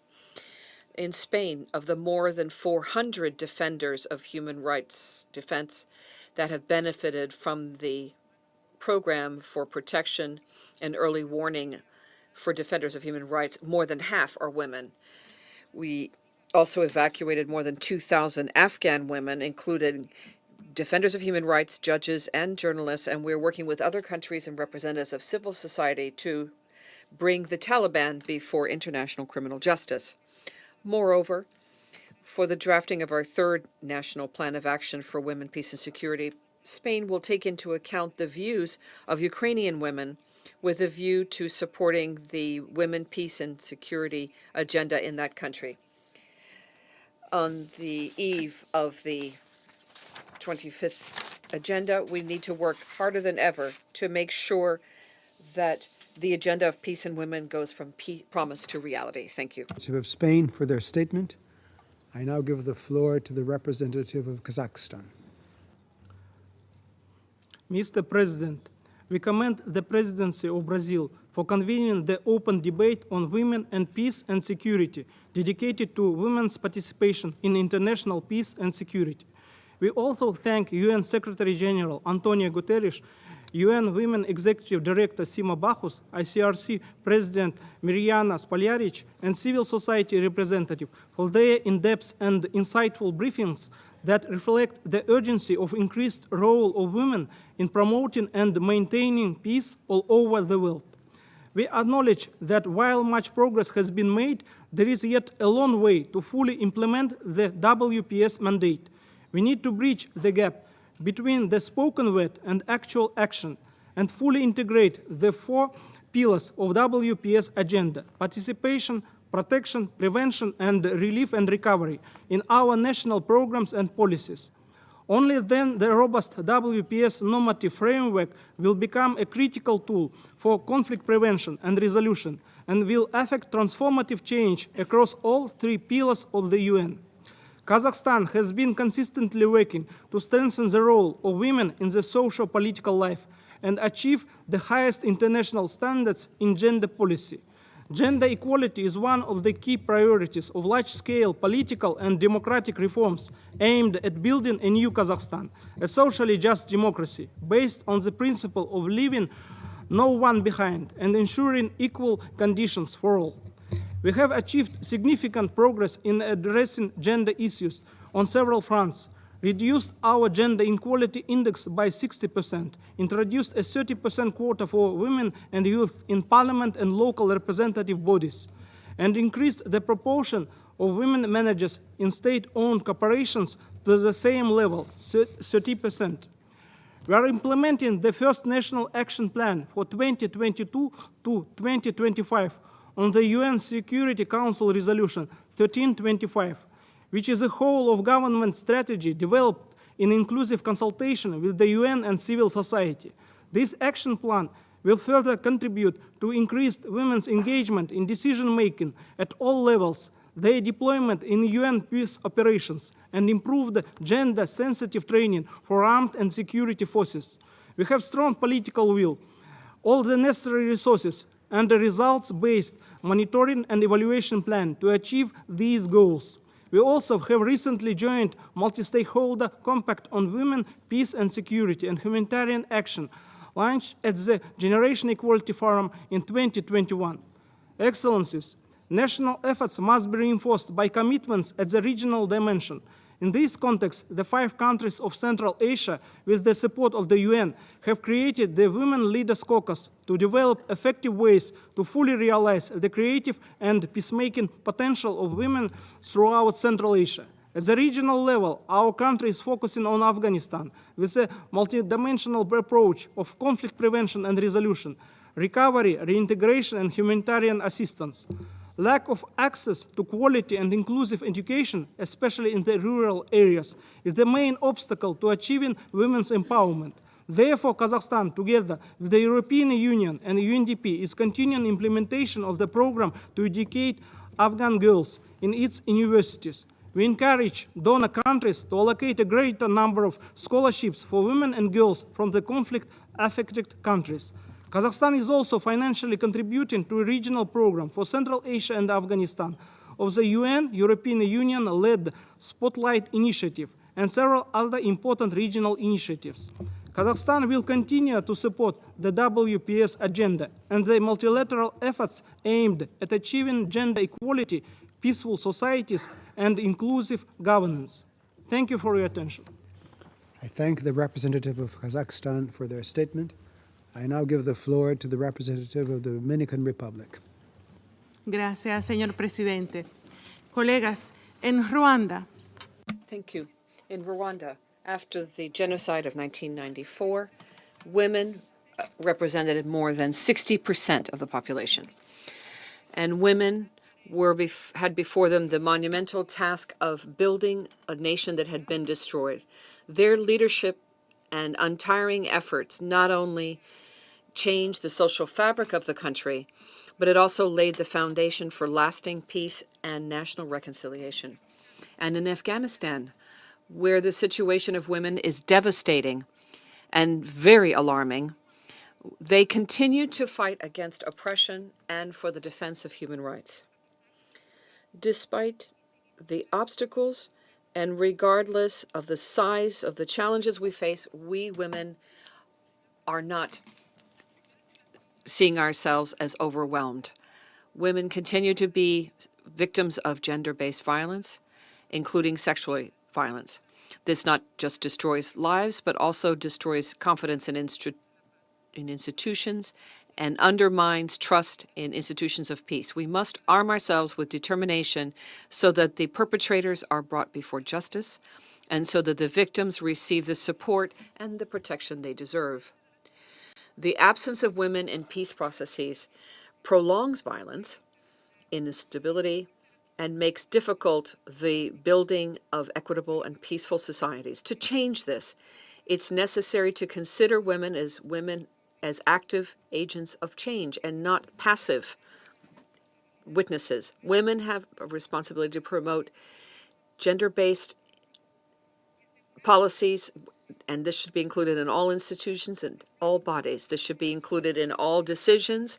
There should be a genuine gender-based equality in all areas. This is an important work. It's already being done in the analysis of this council when they look at women and girls' situation and gender issues on the ground, providing knowledge, information, and focused recommendations. This contributes notably to the development of policies, strategies, and initiatives that are more effective to promote gender-based equality and to guaranteeing the rights of women and girls in conflict situations. However, it's important for the recommendations of the group to be systematically disseminated and made public with the view to creating the necessary consensus, and so all parties, all of us, can support it in its work. It's not just about complying with legal requirements, but creating a world where women and girls can prosper without fear of violence or discrimination. The priorities of the Secretary General, based on the Decade for Women, Peace and Security, come at a key moment to bring about significant change. In this regard, it's absolutely necessary to guarantee adequate funding, which is sustainable and predictable for peace building and peacekeeping. It's fundamental that women and young people who are peacemakers, their organizations and initiatives receive sufficient financing, and that enterprising women can be agents of change in the environments that are affected by conflict. Collectively, we can build that world where full, equal, and meaningful participation of women in decision-making related to peace and security can be the norm and not the exception. Thank you. I thank the representative of the Dominican Republic for their statement. I now give the floor to the representative of Qatar. شكرا لكم السيد الرئيس نشكركم على عقد هذا. Thank you, Mr. President. We'd like to thank you for convening this important meeting to evaluate the progress in implementing women, peace, and security. I also thank the Secretary General of the United Nations, the Executive Director of UN Women, and the Chair of the International Committee of the Red Cross, and the civil society representative for the recommendations we heard this morning. We're meeting today, Mr. President, at a time when 2.3 million people in the Gaza Strip sector are undergoing humanitarian crisis. According to the UN report, we have more than 5,000 victims, very many of them women. We denounce any kind of atrocities against civilians, especially women and children, and we reject the complete siege of Gaza, which deprives people of the basic services they need to survive. Supplies of humanitarian aid in an unimpeded fashion needs to be guaranteed, and we reiterate our appeal to everyone to de-escalate, have a ceasefire, and immediate release of all hostages and civilians. We welcome the Security Council's report on women, peace, and security. We reiterate our commitment to implement the plan on women, peace, and security under Resolution 1325 and relevant resolutions. The active involvement of women in building peace, including peace operations and peace-building operations, contribute greatly to improving the outcomes during the conflict and post-conflict. We are working to empower women and enable their participation in all areas in our country. The participation of our women has reached a very high level. We are creating opportunities for women to improve the level of contribution nationally, regionally, and internationally. As an active member of a peace-building committee is proud of our effective contribution to the meetings we had on the 14th September on the role of education in peace building during the International Day of Protecting Education Against Attacks, which is on the 9th September every year. We call on member states to guarantee quality education in an exhaustive fashion and available to all, and to make sure there is equity for women and girls. And this is a tool to build peace and empowerment. Education for all. Now, we have initiatives in my country, Qatar, to protect education in conflict and insecurity, and to make sure that it is available, to make sure that we train the active elements of society. We also contribute towards strengthening and training capacity, building capacity of the young people in the Middle East and North Africa in such areas as humanitarian action. And this is done under the aegis of Ayadr al-Here for Asia,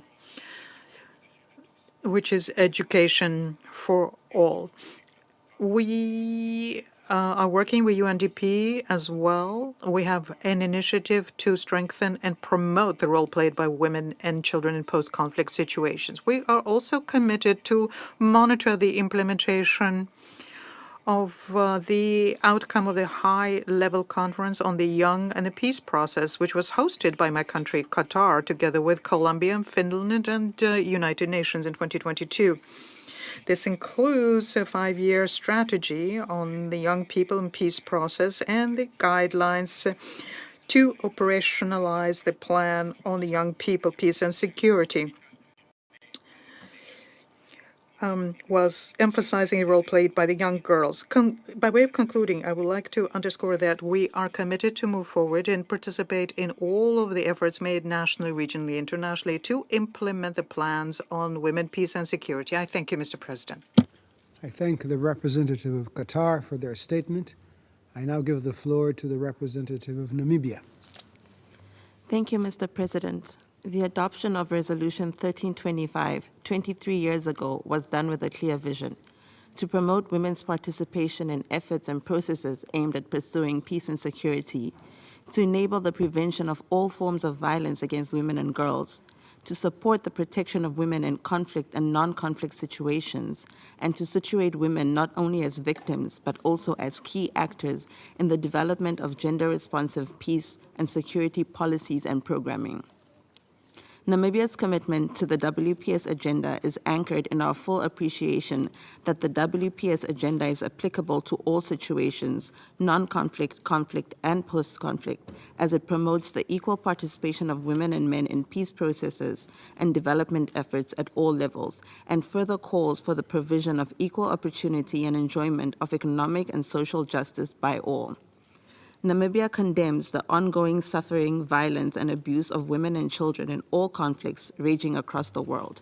In this connection, we express the need for an end to hostilities in all conflicts and to put stronger emphasis and support to peace processes through dialogue and diplomacy. In such processes, women are not only to be discussed as victims, but indeed as direct stakeholders. Their contribution to finding solutions to peace and security is essential and must be encouraged. As a practical tool to support this, Namibia, in the run-up to the 20th anniversary of the adoption of Resolution 1325, launched the International Women's Peace Center, taking on the challenge of further conceptualizing and operationalizing the concept of women's influence in peace processes. Mr. President, for the full implementation of the WPS agenda to occur, the full and meaningful participation of women in the political, economic, and social aspects of states and societies also needs to occur. The inclusion of women in traditional security institutions alone will not help to ameliorate the gaps of implementation. The persistent pushback against women's rights poses a significant obstacle to achieving gender equality worldwide. Discrimination, cultural norms, and systemic biases continue to limit women's access to education, economic opportunities, and political participation. This resistance to women's empowerment impedes progress in gender equality, perpetuating inequalities. As we look towards the future, and as we prepare for the 25th anniversary in 2025, we appreciate the broad mainstreaming of UN Security Council Resolution 1325 and the implementation of the WPS agenda. I urge us all to translate rhetoric into tangible benefits by developing and implementing comprehensive national action plans, investing in capacity building and gender-responsive budgeting, enacting legal and policy reforms which include the use of quotas, targets, and incentives to increase women's participation, promoting supportive environments, and collecting sex-disaggregated data to track progress.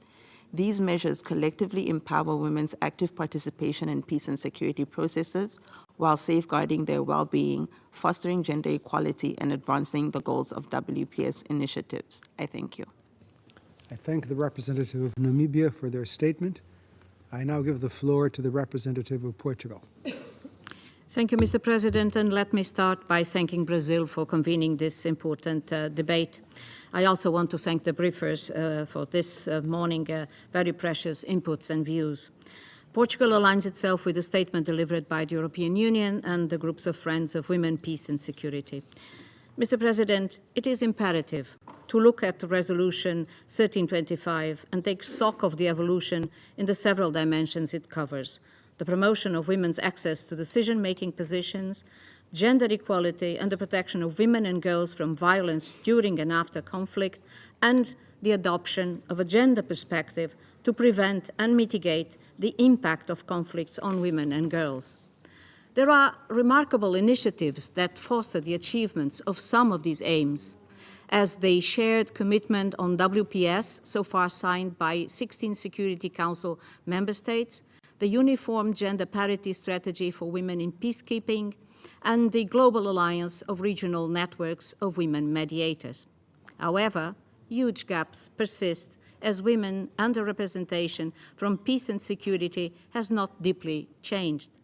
Despite the efforts of the Secretary General on gender balanced representations, women inclusions in informal peace talks is still incipient or entirely lacking. The percentage of women in UN-led peace talks has decreased for the last 2 years. The percentage of peace agreements that include provisions on gender equality or women's rights is still meager.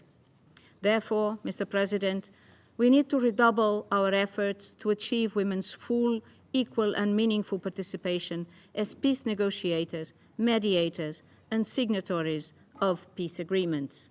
Second, in a world shattered by more and more conflicts and crises around the world, it is essential to ensure that WPS initiatives translate into concrete changes for local female population and that their safety is guaranteed, including for those more exposed to violence as human rights defenders and journalists.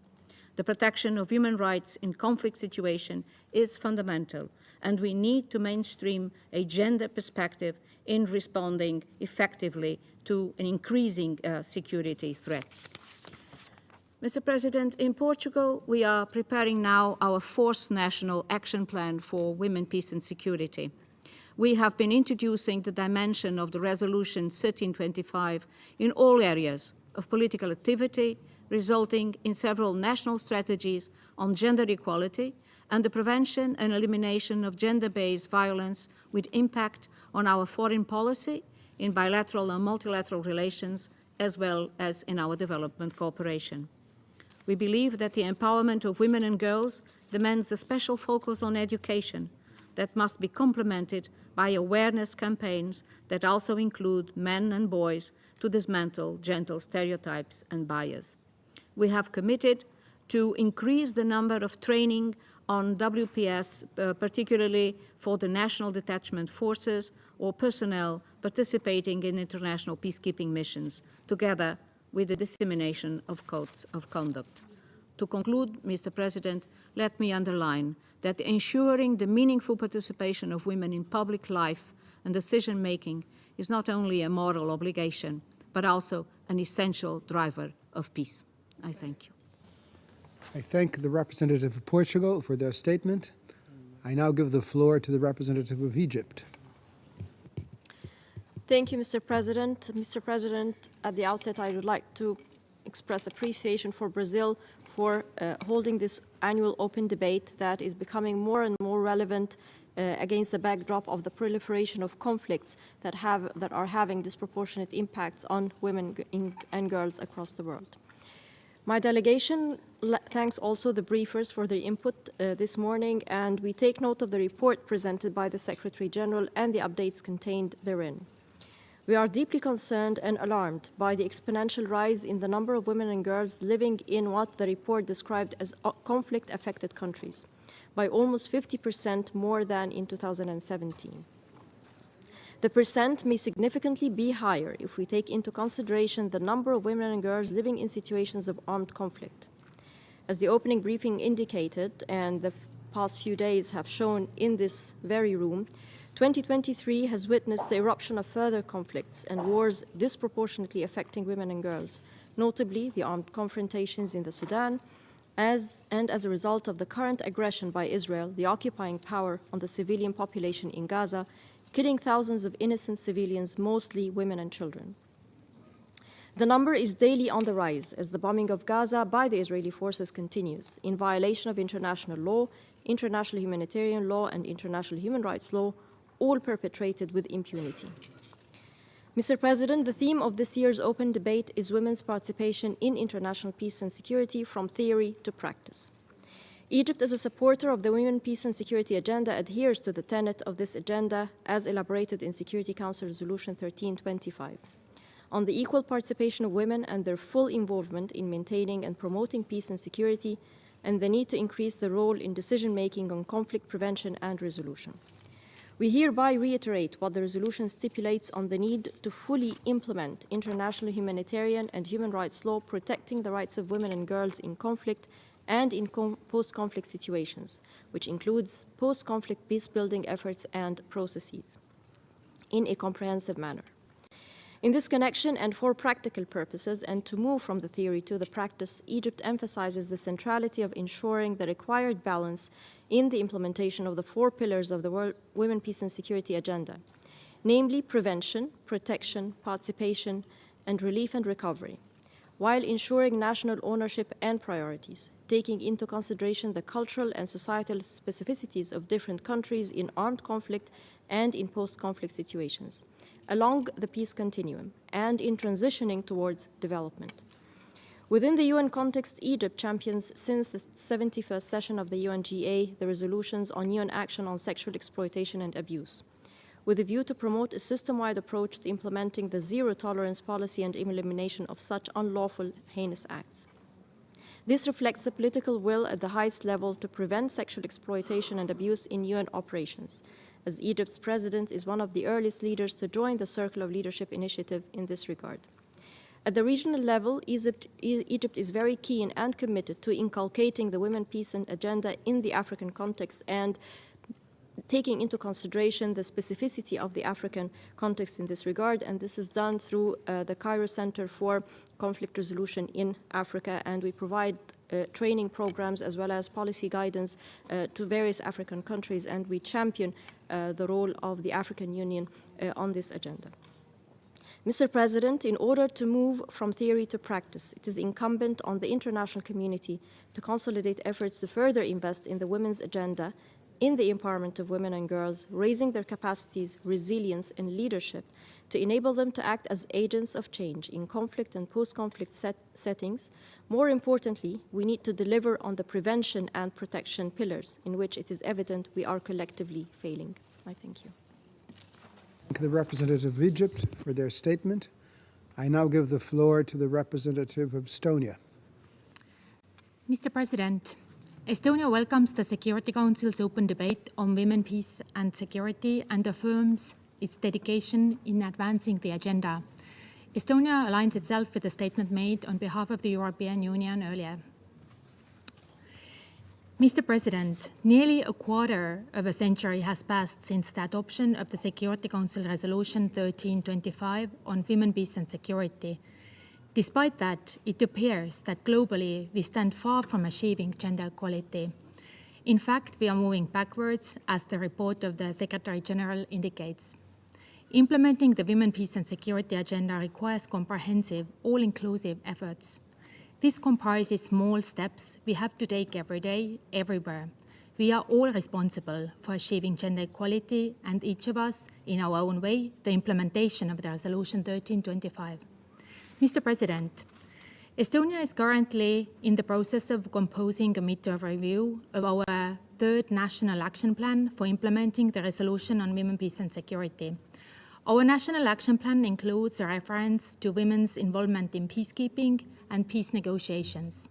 This involves planned activities increasing women's representation in political life, as well as their participation in military service. Recently, annual conference on women, peace and security took place in Tallinn. This year, it focused on Ukraine. Amidst the horrors that Russian armed forces and affiliated mercenaries commit against the women and girls in Ukraine, we want to commend the incredible leadership Ukrainian women have exemplified by taking assertive roles in the political, military, and humanitarian spheres in resisting Russia's heinous war. Russia must immediately and unconditionally withdraw all its troops and military equipment from the entire territory of Ukraine within its internationally recognized borders. Estonia stands tirelessly in solidarity with Ukraine and reiterates that women are driving force of change. Women's full, equal, and meaningful participation and leadership is the only way to achieve sustainable and lasting peace. That said, we should rather focus on conflict prevention than dealing with the aftermath. In this regard, the change cannot happen without the engagement of men and boys as crucial contributors. Mr. President, we are deeply worried about the impact of increasing number of military conflicts on the situation of women and girls around the world. We follow the developments in Israel and Gaza with great concern. We condemn the brutal attacks by the terrorist organization Hamas against Israel. The solving of this crisis must be fully in line with the international humanitarian law. The protection of civilians should be imperative. Estonia admires the bravery and resilience of women and girls worldwide in our common pursuit to build societies that are safe, resilient, inclusive, and peaceful. Estonia will continue to support UN Women, UNICEF, UNFPA, and the offices of the Secretary General Special Representatives on Sexual Violence in Conflict and Children and Armed Conflict in their activities. I thank you. I thank the representative of Estonia for their statement. I now give the floor to the representative of Poland. Mr. President, Poland aligns itself with the statement of the European Union and the group of friends of women, peace and security. We thank Brazil for hosting this debate and are hopeful that it will serve as a catalyst for significant advancements in the promotion of women's inclusion across all facets of the WPS agenda, as we draw closer to the 25th anniversary of the landmark UN Security Council Resolution 1325. Women's leadership still needs recognition. All past Security Council resolutions on WPS acknowledge women's unique experiences, which should be brought into policy making, instead of seeing them only as victims of armed conflict. Actions that hinder their political engagement and curb their public activity have a negative impact on crisis prevention and post-conflict recovery. We must harness this untapped resource of strong women as change agents. Political and financial measures are key to protecting the rights of women and promoting their role, including in UN peacekeeping and political missions. Adequate and effective protection mechanisms condition full, equal, and meaningful participation of women in peace and security processes.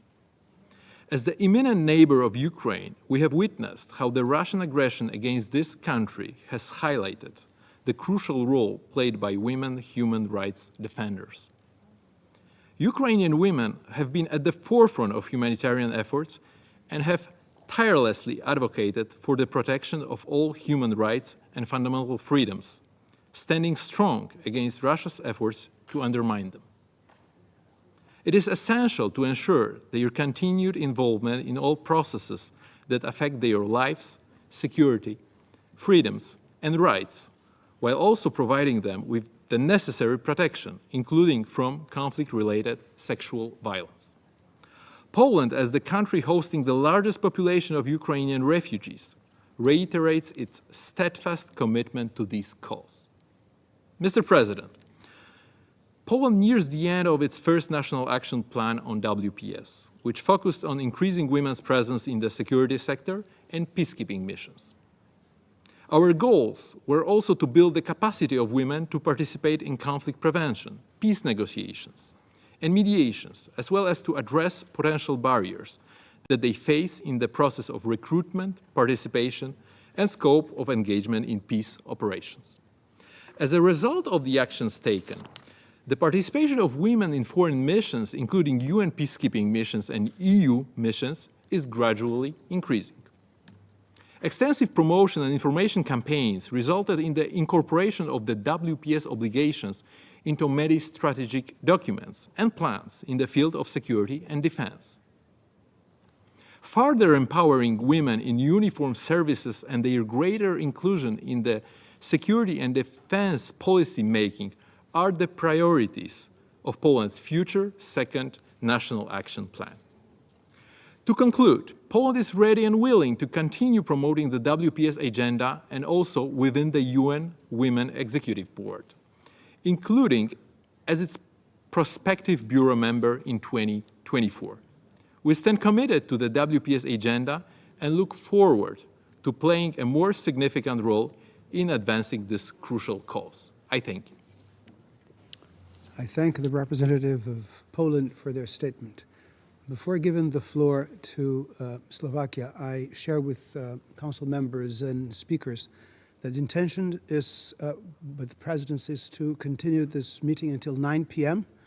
Then it will be suspended and resumed tomorrow afternoon. I now give the floor to the representative of Slovakia. Thank you, Mr. President. Slovakia fully aligns itself with the statement delivered by the European Union, and allow me to add some additional remarks in my national capacity. If we want peaceful and prosperous societies for all, we cannot afford to ignore half of the population. Therefore, it is crucial to ensure women's safety and their right to act. We must also be all on the same page about what is our aim here, because it has never been only about women being protected as victims, but equally importantly, it has always been, and it always will be, about women being empowered as decision makers. Marginalizing women does not keep them safe. Empowering women keeps them safe. Almost 25 years since the resolution 1325 was adopted, the progress has not been sufficient. The road to safety and equality for women has been slow and filled with too many detours and returns. We have seen some inspiring breakthroughs that we applaud, but way too many backslides we regret. Mr. President, Slovakia faces challenges of its own but spares no effort in implementing women's peace and security agenda when it comes to empowering women at home and helping women abroad. The Slovak government implements its first WPS National Action Plan for the period 2021-2025. We feel encouraged by the recent increase in share of women in the military, which reached 22% among new conscripts. Representation of women serving in armed forces is now about 15%. We believe this trend will continue and will translate also into increased number of women actively serving in the United Nations PKOs. Speaking of PKOs and UNFICIP, where Slovakia has its own largest presence, we can also proudly announce that for the first time we have a Slovak female in the position of commander of the contingent, making her the second woman to hold such a position in the entire history of UNFICIP. In this regard, I seize this opportunity to inform you that yesterday the President of Slovakia, Madam Zuzana Čaputová, appointed Colonel Beata Hanušňáková Brigadier General, thus being the first ever female holder of the rank of general in Slovakia. Slovakia supports women also abroad, as feminist perspective is now inseparable part of all our endeavors in the development assistance projects, where Slovakia places women and girls at the center. Our aim is clear and simple. Societies where women's safety and rights are fully ensured are simply more peaceful and prosperous. It is a win-win for all. Slovakia shall spare no effort to ensure that this goal becomes the reality.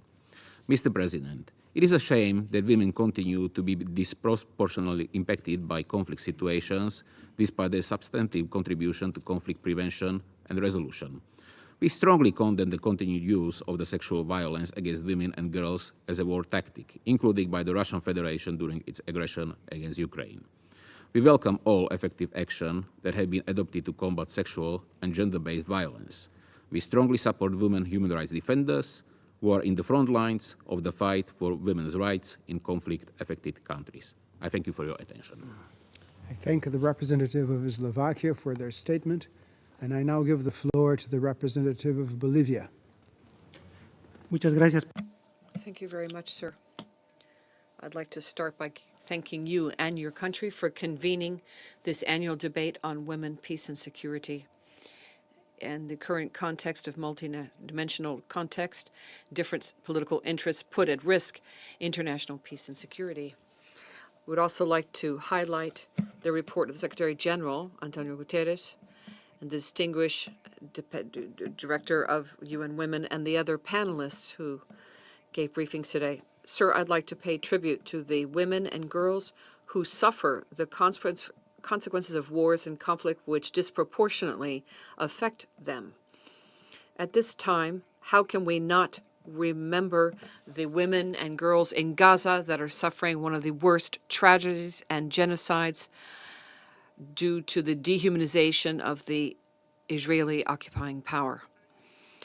23 years after the adoption of Resolution 1325 by the Security Council of the United Nations, according to the data of the Secretariat, only 16% of negotiators in peace processes led by the UN are led by involve women. Also, the UN Women Report mentions that conflict and war, especially the most recent attack on Gaza, 60% of the victims are children and women. We must acknowledge that Resolution 1325 hit a historical milestone in recognizing the relationship between gender and security, and it promotes full and effective participation of women in dispute settlement and peace building. However, the figures mentioned show us that it is still insufficient, and that's why we think it's urgent to act to guarantee that women play an active role in promoting peace and security throughout the world. Mr. President, women cannot continue to be excluded from decisions that impact their lives and communities, and that's why the inclusion of women in decision-making is key, because women bring unique and worthwhile perspectives to conflict resolution, and their voices need to be listened to and respected. If women participate actively in peace processes, we will be able to achieve lasting and sustainable solutions effectively. We also believe that protecting women in conflict situations is essential. Wars and armed conflict have a greater impact on women, who often face forced displacement, sexual and gender-based violence, and often they have less of a possibilities of fleeing due to the fact that they are mothers, because on them depend the lives of their children. Mr. President, often it's underestimated the inclusion or minimized the inclusion of women in seeking solutions to armed conflict, but women's influence and participation are undeniable and need to be recognized. In this regard, to prevent conflicts, it's vital to empower women and girls, especially in situations of conflict. That would include access to education, medical attention, and equal opportunities. Until women have opportunity and resource access, and when they do, they can be agents of change, and they're powerful in bringing about peace and security. Mr. President, while Bolivia is not facing an armed conflict situation, I would like to highlight the important progress achieved in terms of women's participation, and indigenous women specifically, in political decisions made at the state level. Given the fact that participation of women and in leadership positions prevents conflict and it helps the development of our countries, the political constitution of 2009 and its normative development guarantee parity between women and men, making Bolivia the only country in Latin America that has brought about effective participation of women at a level of 51% in the National Assembly, 45% in department assemblies, and 51% in local government. Finally, Mr. President, empowerment of women is not just a matter of rights. It is also a matter of historical justice, and that's why it is absolutely vital to set more resources for development and peace and not for war. Fighting for equality is not just an issue for women. It requires a joint effort of all society. Only when men and women have the same opportunities and rights will we be able to build a fairer, equitable society for all. It is the responsibility of all states to urgently work in a consistent manner to guarantee a world where women can be active agents of change and can contribute effectively to a more peaceful and equitable future. Thank you very much, Mr. President. I thank the representative of Bolivia for their statement. I now give the floor to the representative of the Philippines. Thank you, Mr. President. The Philippines highly appreciates the leadership of Brazil in convening today's open debate. Women, Peace and Security, or WPS, is one of the main priorities of the Philippines. This agenda highlights the important link between gender equality and the maintenance of peace and security. The Philippines is the first country in Asia to launch a national action plan on WPS way back in 2010. The plan integrated the WPS pillars of prevention, participation, and protection with elements on the proliferation of small arms.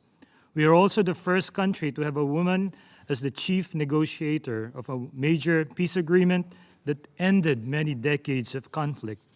We are now in the process of finalizing the fourth generation of our National Action Plan, which covers a 10-year planning and implementation horizon from 2023 to 2033. The latest iteration of the plan, built on the lessons learned from previous NAP-WPS, and underscores the country's recognition of the dynamic and complex role that women play before, during, and after conflict as agents of peace, leaders, survivors, and part of the vulnerable sector. The National Steering Committee on Women, Peace, and Security conducted 3 comprehensive national consultations to identify good practices and gaps in the implementation of the previous plan. The National Steering Committee on Women, Peace, and Security engaged networks of civil society organizations, sectoral and community-based organizations, NGOs, and academic institutions to identify good practices and gaps in the implementation of the previous plan. The new National Action Plan builds upon the findings of complementary and collaborative national-level multi-stakeholder evaluations of the 2017 to 2022 National Action Plan. It upholds the principles of outlined in our Magna Carta of Women, which emphasizes the promotion and protection of women's rights, particularly in conflict situations. Some of the key lessons learned include the importance of anchoring the action plan on human rights and women's agency. There is also a need to strategically integrate WPS into the gender and development plans and budgets of local and national government agencies, as well as expand space for CSO participation. Another issue that came out of the consultation process is the importance of looking at the WPS issue through an intersectional lens and beyond the binary. Indeed, the effective implementation of the WPS agenda requires a multifaceted approach to gender equality and women's rights. This process includes strategic engagements at the global, regional, and national levels. It also requires commitment by various stakeholders to work together and share resources, expertise, and experiences in implementing WPS commitments. Mr. President, the Philippine Development Plan 2023 to 2028 recognizes that ensuring peace and security as essential foundations of sustainable development needs a whole-of-government approach with gender mainstreaming as one of its cross-cutting strategies. This is further reinforced by the 5-point Peace, Reconciliation, and Unity Agenda, which follows the principle of conflict sensitivity and peace promotion, whole-of-society approach, and empowerment towards meaningful participation. At the subnational level, we are pleased to note that the Bangsamoro Women Commission recently launched the Regional Action Plan for Women, Peace, and Security. This initiative, which is slated to be implemented until 2028, will enhance the meaningful participation and leadership of women and girls in the Bangsamoro region in conflict prevention, peace building, and governance, thus contributing towards the broader peace and development agenda. At the international level, the Philippines has deployed women peacekeepers and military observers in UN missions and is working to increase women's participation in these missions. We recognize the importance of women's leadership in building fair and peaceful communities and in all aspects of conflict prevention, peace, and reconstruction. Mr. Chair, we are deeply concerned about the serious impact on women of the ongoing conflicts in Ukraine and Gaza, particularly in terms of health, safety, and access to essential services. Any escalation of violence not only perpetuates instability, but also exacerbates vulnerabilities and inequalities faced by women. We strongly urge all parties to cease hostilities and prioritize the protection and empowerment of women in their response and recovery efforts. As we approach the 25th anniversary of the Agenda, the Philippines renews its commitment to gender equality and the full, equal, and meaningful participation of women in peace and security matters. We are open to cooperating with member states, the UN, and the international community in sharing best practices and lessons learned in order to accelerate the successful implementation of the 1325 Agenda across the world. Thank you, Mr. President. I thank the representative of the Philippines for their statement. I now give the floor to the representative of Argentina. Muchas gracias, señor presidente. Thank you very much, Mr. President. First, we'd like to thank Brazil for convening this important open debate. Through Resolution 1325, this Security Council, for first time, recognized the central role that women should play in the prevention and resolution of conflict. Since then, the world has become more aware of the positive contribution of women in conflict situations and why it's necessary for their meaningful participation to take place in the processes of prevention, peacekeeping, and peace building. In this regard, I'd like to highlight the priority attached to it by our government and Argentine society in achieving gender equality and equity both at the national and international level. For Argentina, implementation of the Security Council resolutions on women, peace, and security is a major thrust of its foreign policy and is in keeping with its position on respecting human rights, international humanitarian law, its participation throughout history in peacekeeping, and offering humanitarian assistance through the White Helmets.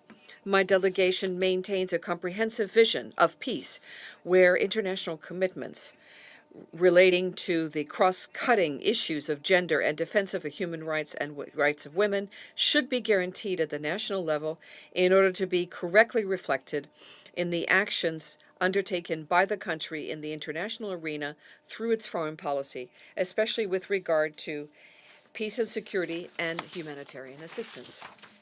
We are committed to continue supporting all gender policies that seek peace and equality and to provide continuity in our country through implementation of our second National Plan of Action for implementation of Resolution 1325 and its subsidiaries, which were approved in 2022, all of which are geared to deepening gender-based policies regarding the meaningful participation of women in decision-making areas and in protecting human rights, especially with regard to zero tolerance of sexual violence in conflict, combating trafficking of persons, and the intersectional key and cross-cutting key within many international and national bodies. We also introduced specific action in our plan on preventative diplomacy, mediation, cybersecurity, and climate change.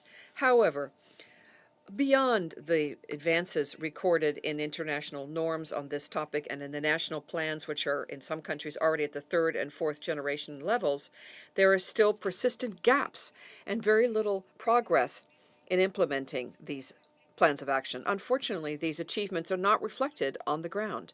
The reality currently shows that the growing number of armed groups for whom gender inequality is a strategic goal and misogyny is part of their central ideology.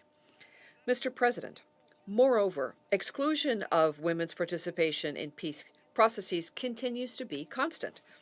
This exclusion necessarily then gives way to agreements which, on the one hand, do not contemplate the needs and rights of women, and on the other, undermine the sustainability of the very peace processes. Taking into account the impact of conflicts on the lives of women, it is key that those who are in power and have the ability to influence on the establishment and the formation of the negotiating table guarantee that women have a seat at the table and equitable and meaningful participation in those negotiations. But that participation cannot be meaningful unless women's protection physically is also guaranteed. It is a very regrettable fact that women who negotiate or activists or defenders of human rights and so forth continue to be attacked due to their involvement in a peace process, even through sexual violence. In this regard, I'd like to highlight the role attached by Argentina to the meaningful participation of women in mediation processes. In Argentina, due to Argentina's urging, in 2021, the regional network of mediators of the Southern Cone was launched, working together for regional achievements and working together with the different partners of Mercosur with Chile. And this was created in keeping with the importance attached by the Secretary General of the United Nations to the role of preventative diplomacy, prevention of conflict, and mediation in the current international context. Also, the contribution of Southern Cone countries to bring about Sustainable Development Goal 16, which is linked to the creation of more fair, inclusive, and peaceful societies, and which also reaffirms Argentina's commitment to the women, peace, and security agenda, including through a pioneering project in Latin America and Caribbean. In this project, we've been working together with Brazil, Chile, Paraguay, and Uruguay. For Argentina, the creation of this network was a major regional achievement and an achievement of our foreign policy, and we will continue working together so that it can continue to grow. Mr. President, another key component for progress of the Women, Peace, and Security agenda is funding. The global study of 2015 on implementation of Resolution 1325 of the Security Council highlighted a persistent failure of funding, adequate funding for the Women, Peace, and Security agenda. The study recommended that states, regional organizations, and agencies within the UN system all allocate at least 15% of all funds that relate to peace and security to programs that address the specific needs of women in promoting gender equality. In this regard, regional organizations play a fundamental role in order to advance the WPS agenda, and that's why, in the regional context, Argentina promoted implementation of Resolution 1325 in a number of different fora. In the area of ECLAC, Argentina has moved forward with this agenda and recommended it in regional conferences on women of Latin America and the Caribbean, and regional commissions and regional consensus, all of which are a commitment between the governments of the Latin American region and Caribbean in order to ensure the physical, economic, and decision-making autonomy of women.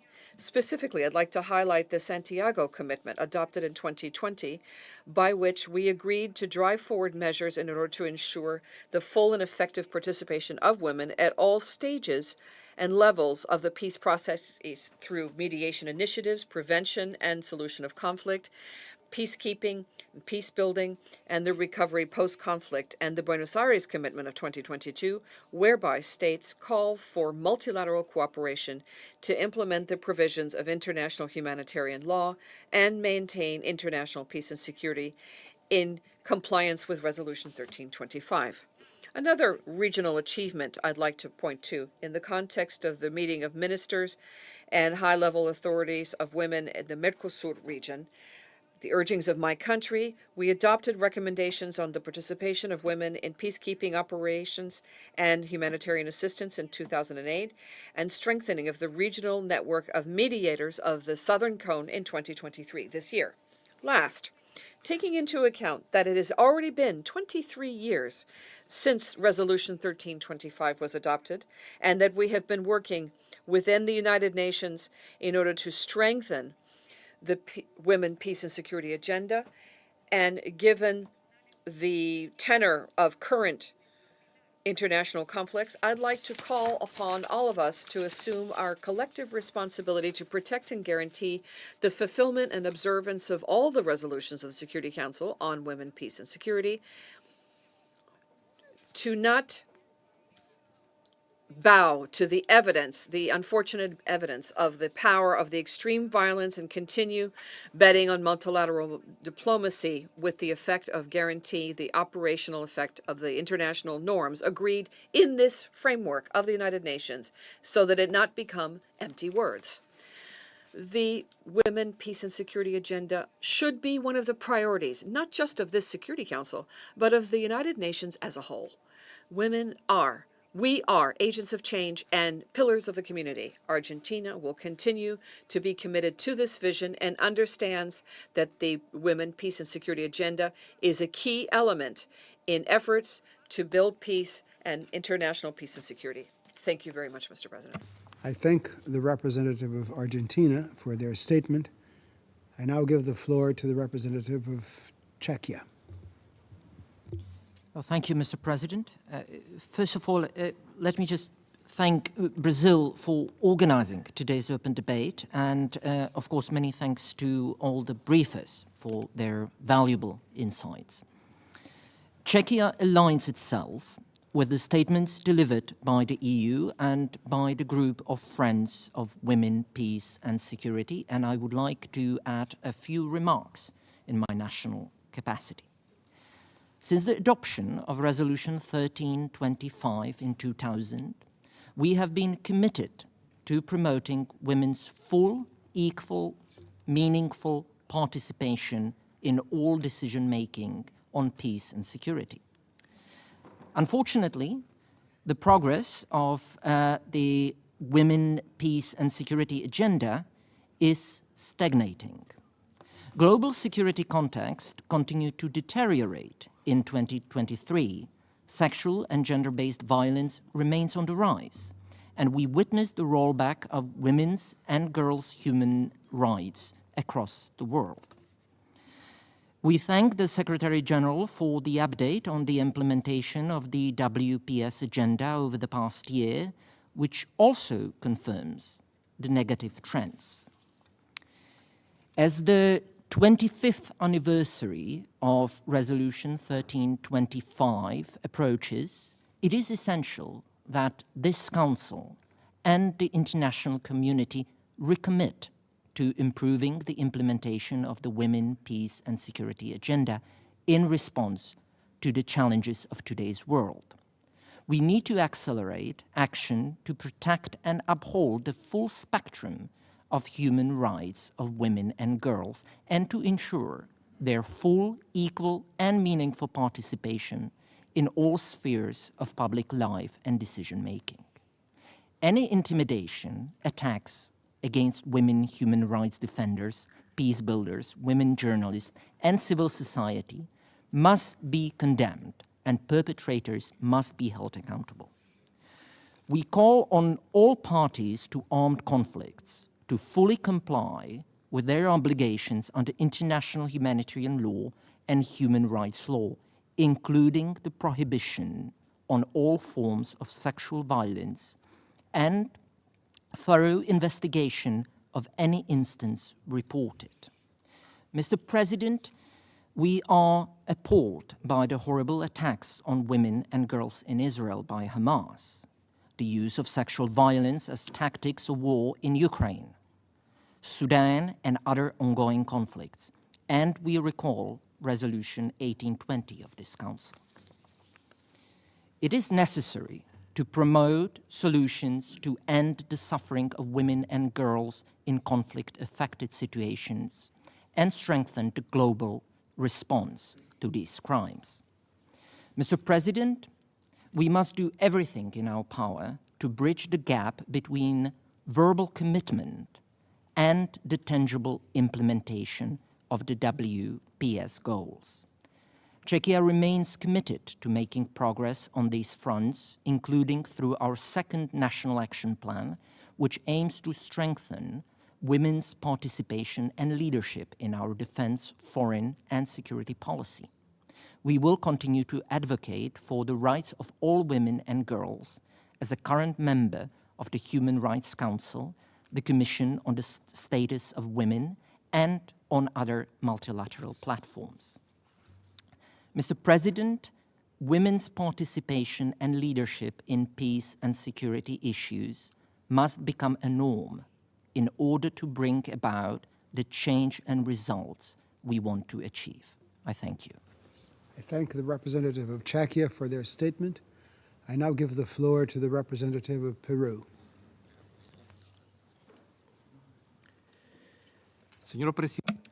Mr. President, in addressing the Security Council, I would like to reaffirm resoundingly Peru's commitment to the purposes and principles of the United Nations Charter, especially with regarding to maintaining international peace and security for the benefit of our peoples. Also, I would like to highlight and commend the proactive work of Brazil as president of this important body. It is clear that cementing peace requires a multi-dimensional effort without exclusion. And to that end, it's imperative that the United Nations sponsor with greater emphasis the political and social empowerment of women and encourage their full participation in all bodies and processes of decision-making in all arenas of political and civil society. The Security Council's Resolution 1325 of October 2000 is a fundamental milestone in recognizing women as relevant participants in achieving the purposes and goals of the Charter.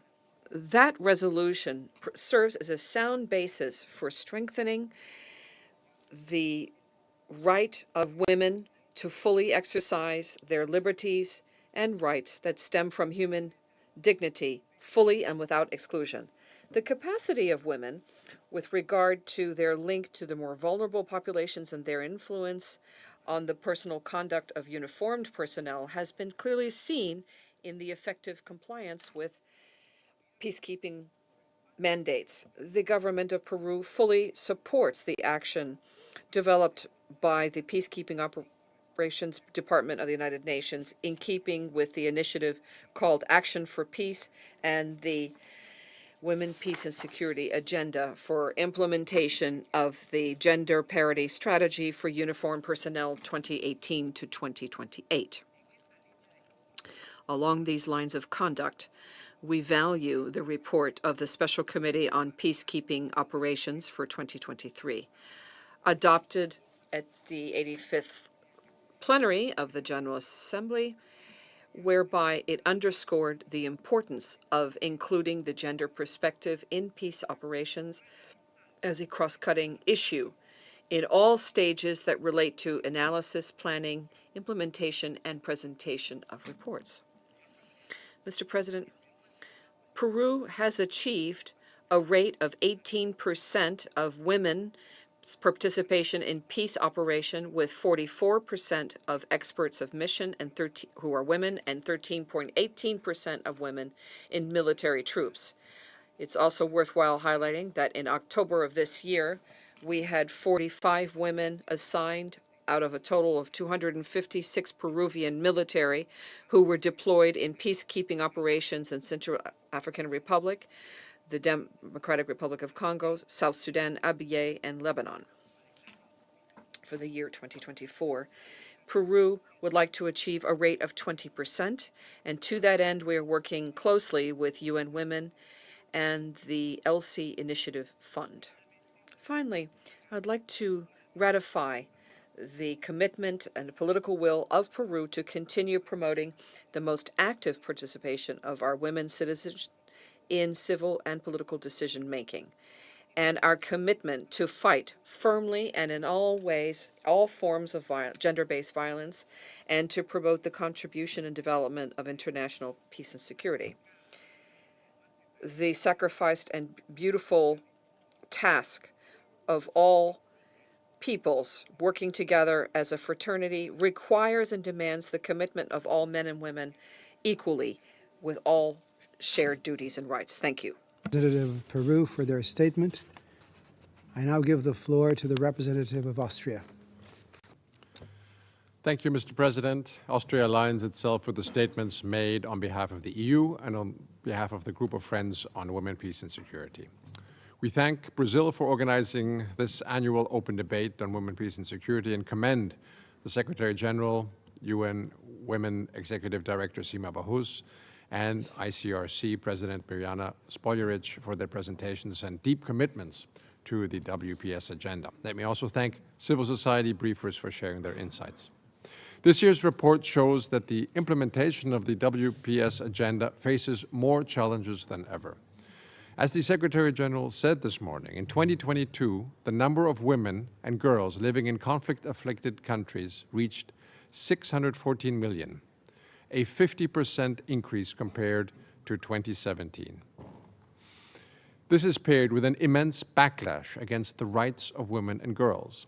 Again, another example. At least 7 of the women who briefed the Council in 2022 were targets of reprisals afterwards.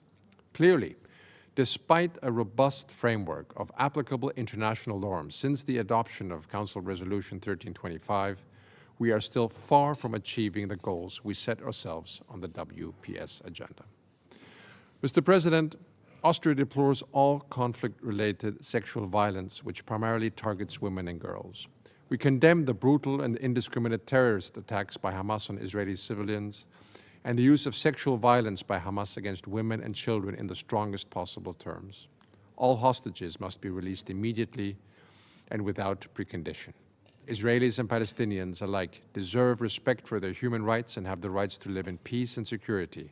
All sides must uphold international humanitarian, human rights, and international law. While there can be no one-fits-all solution to the multitude of conflicts our world faces, local community-level responses are usually the most immediate to provide relief. Women need to be at the center of such local solutions to successfully rebuild crisis-affected societies. In Ukraine, where the unprovoked and unjustified Russian aggression disproportionately affects women and children, local women's organizations play an enormous role in providing support. We confirm our support for UN Women and such organizations in Ukraine. Austria also remains deeply alarmed by the situation in Afghanistan, where systematic discriminations against women and girls may amount to gender persecution. We commend the strong Afghan women that continue to persevere, standing up to extreme aggression, and voice our continued support to the Afghan Women Advisory Group that involves Afghan women in humanitarian coordination processes and strategic discussions. We applaud the achievements of civil society, local women peace builders, and women human rights defenders, such as the Global Network of Women Peace Builders and its partners who continue to work on the implementation of the WPS agenda on a daily basis, despite the tremendous risks involved. Mr. President, Austria pledged commitments of over 11 million euros in the context of the WPS Humanitarian Action Compact. We increased multi-year funding to the WPHF from 5 million to 9.7 million euros until 2025. We also remain committed to increasing the number of women among military personnel, including military staff sent on peacekeeping missions, and renew our call for the Security Council's systematic inclusion of the WPS agenda in all mandates of UN peacekeeping and political missions. The implementation of the WPS agenda requires joint action. We must all work together to amplify the voices of women leaders and ensure their full, equal, and meaningful participation at all levels of peace and transition processes. This is the only way to ensure inclusive and sustainable peace. Thank you. Thank the representative of Austria for their statement. I now give the floor to the representative of Greece. Thank you, Mr. President. Excellencies, I would like to begin by thanking Brazil for convening today's annual debate on women, peace, and security, dedicated to women's participation in international peace and security, as well as our distinguished speakers for their thorough interventions. While fully aligning with the statements delivered by the European Union, as well as the group of friends of WPS, please allow me now to make some additional remarks under my national capacity. It is a truth commonly acknowledged that while armed conflict disproportionately affects women and girls, still they are underrepresented or, in many cases, absent in peace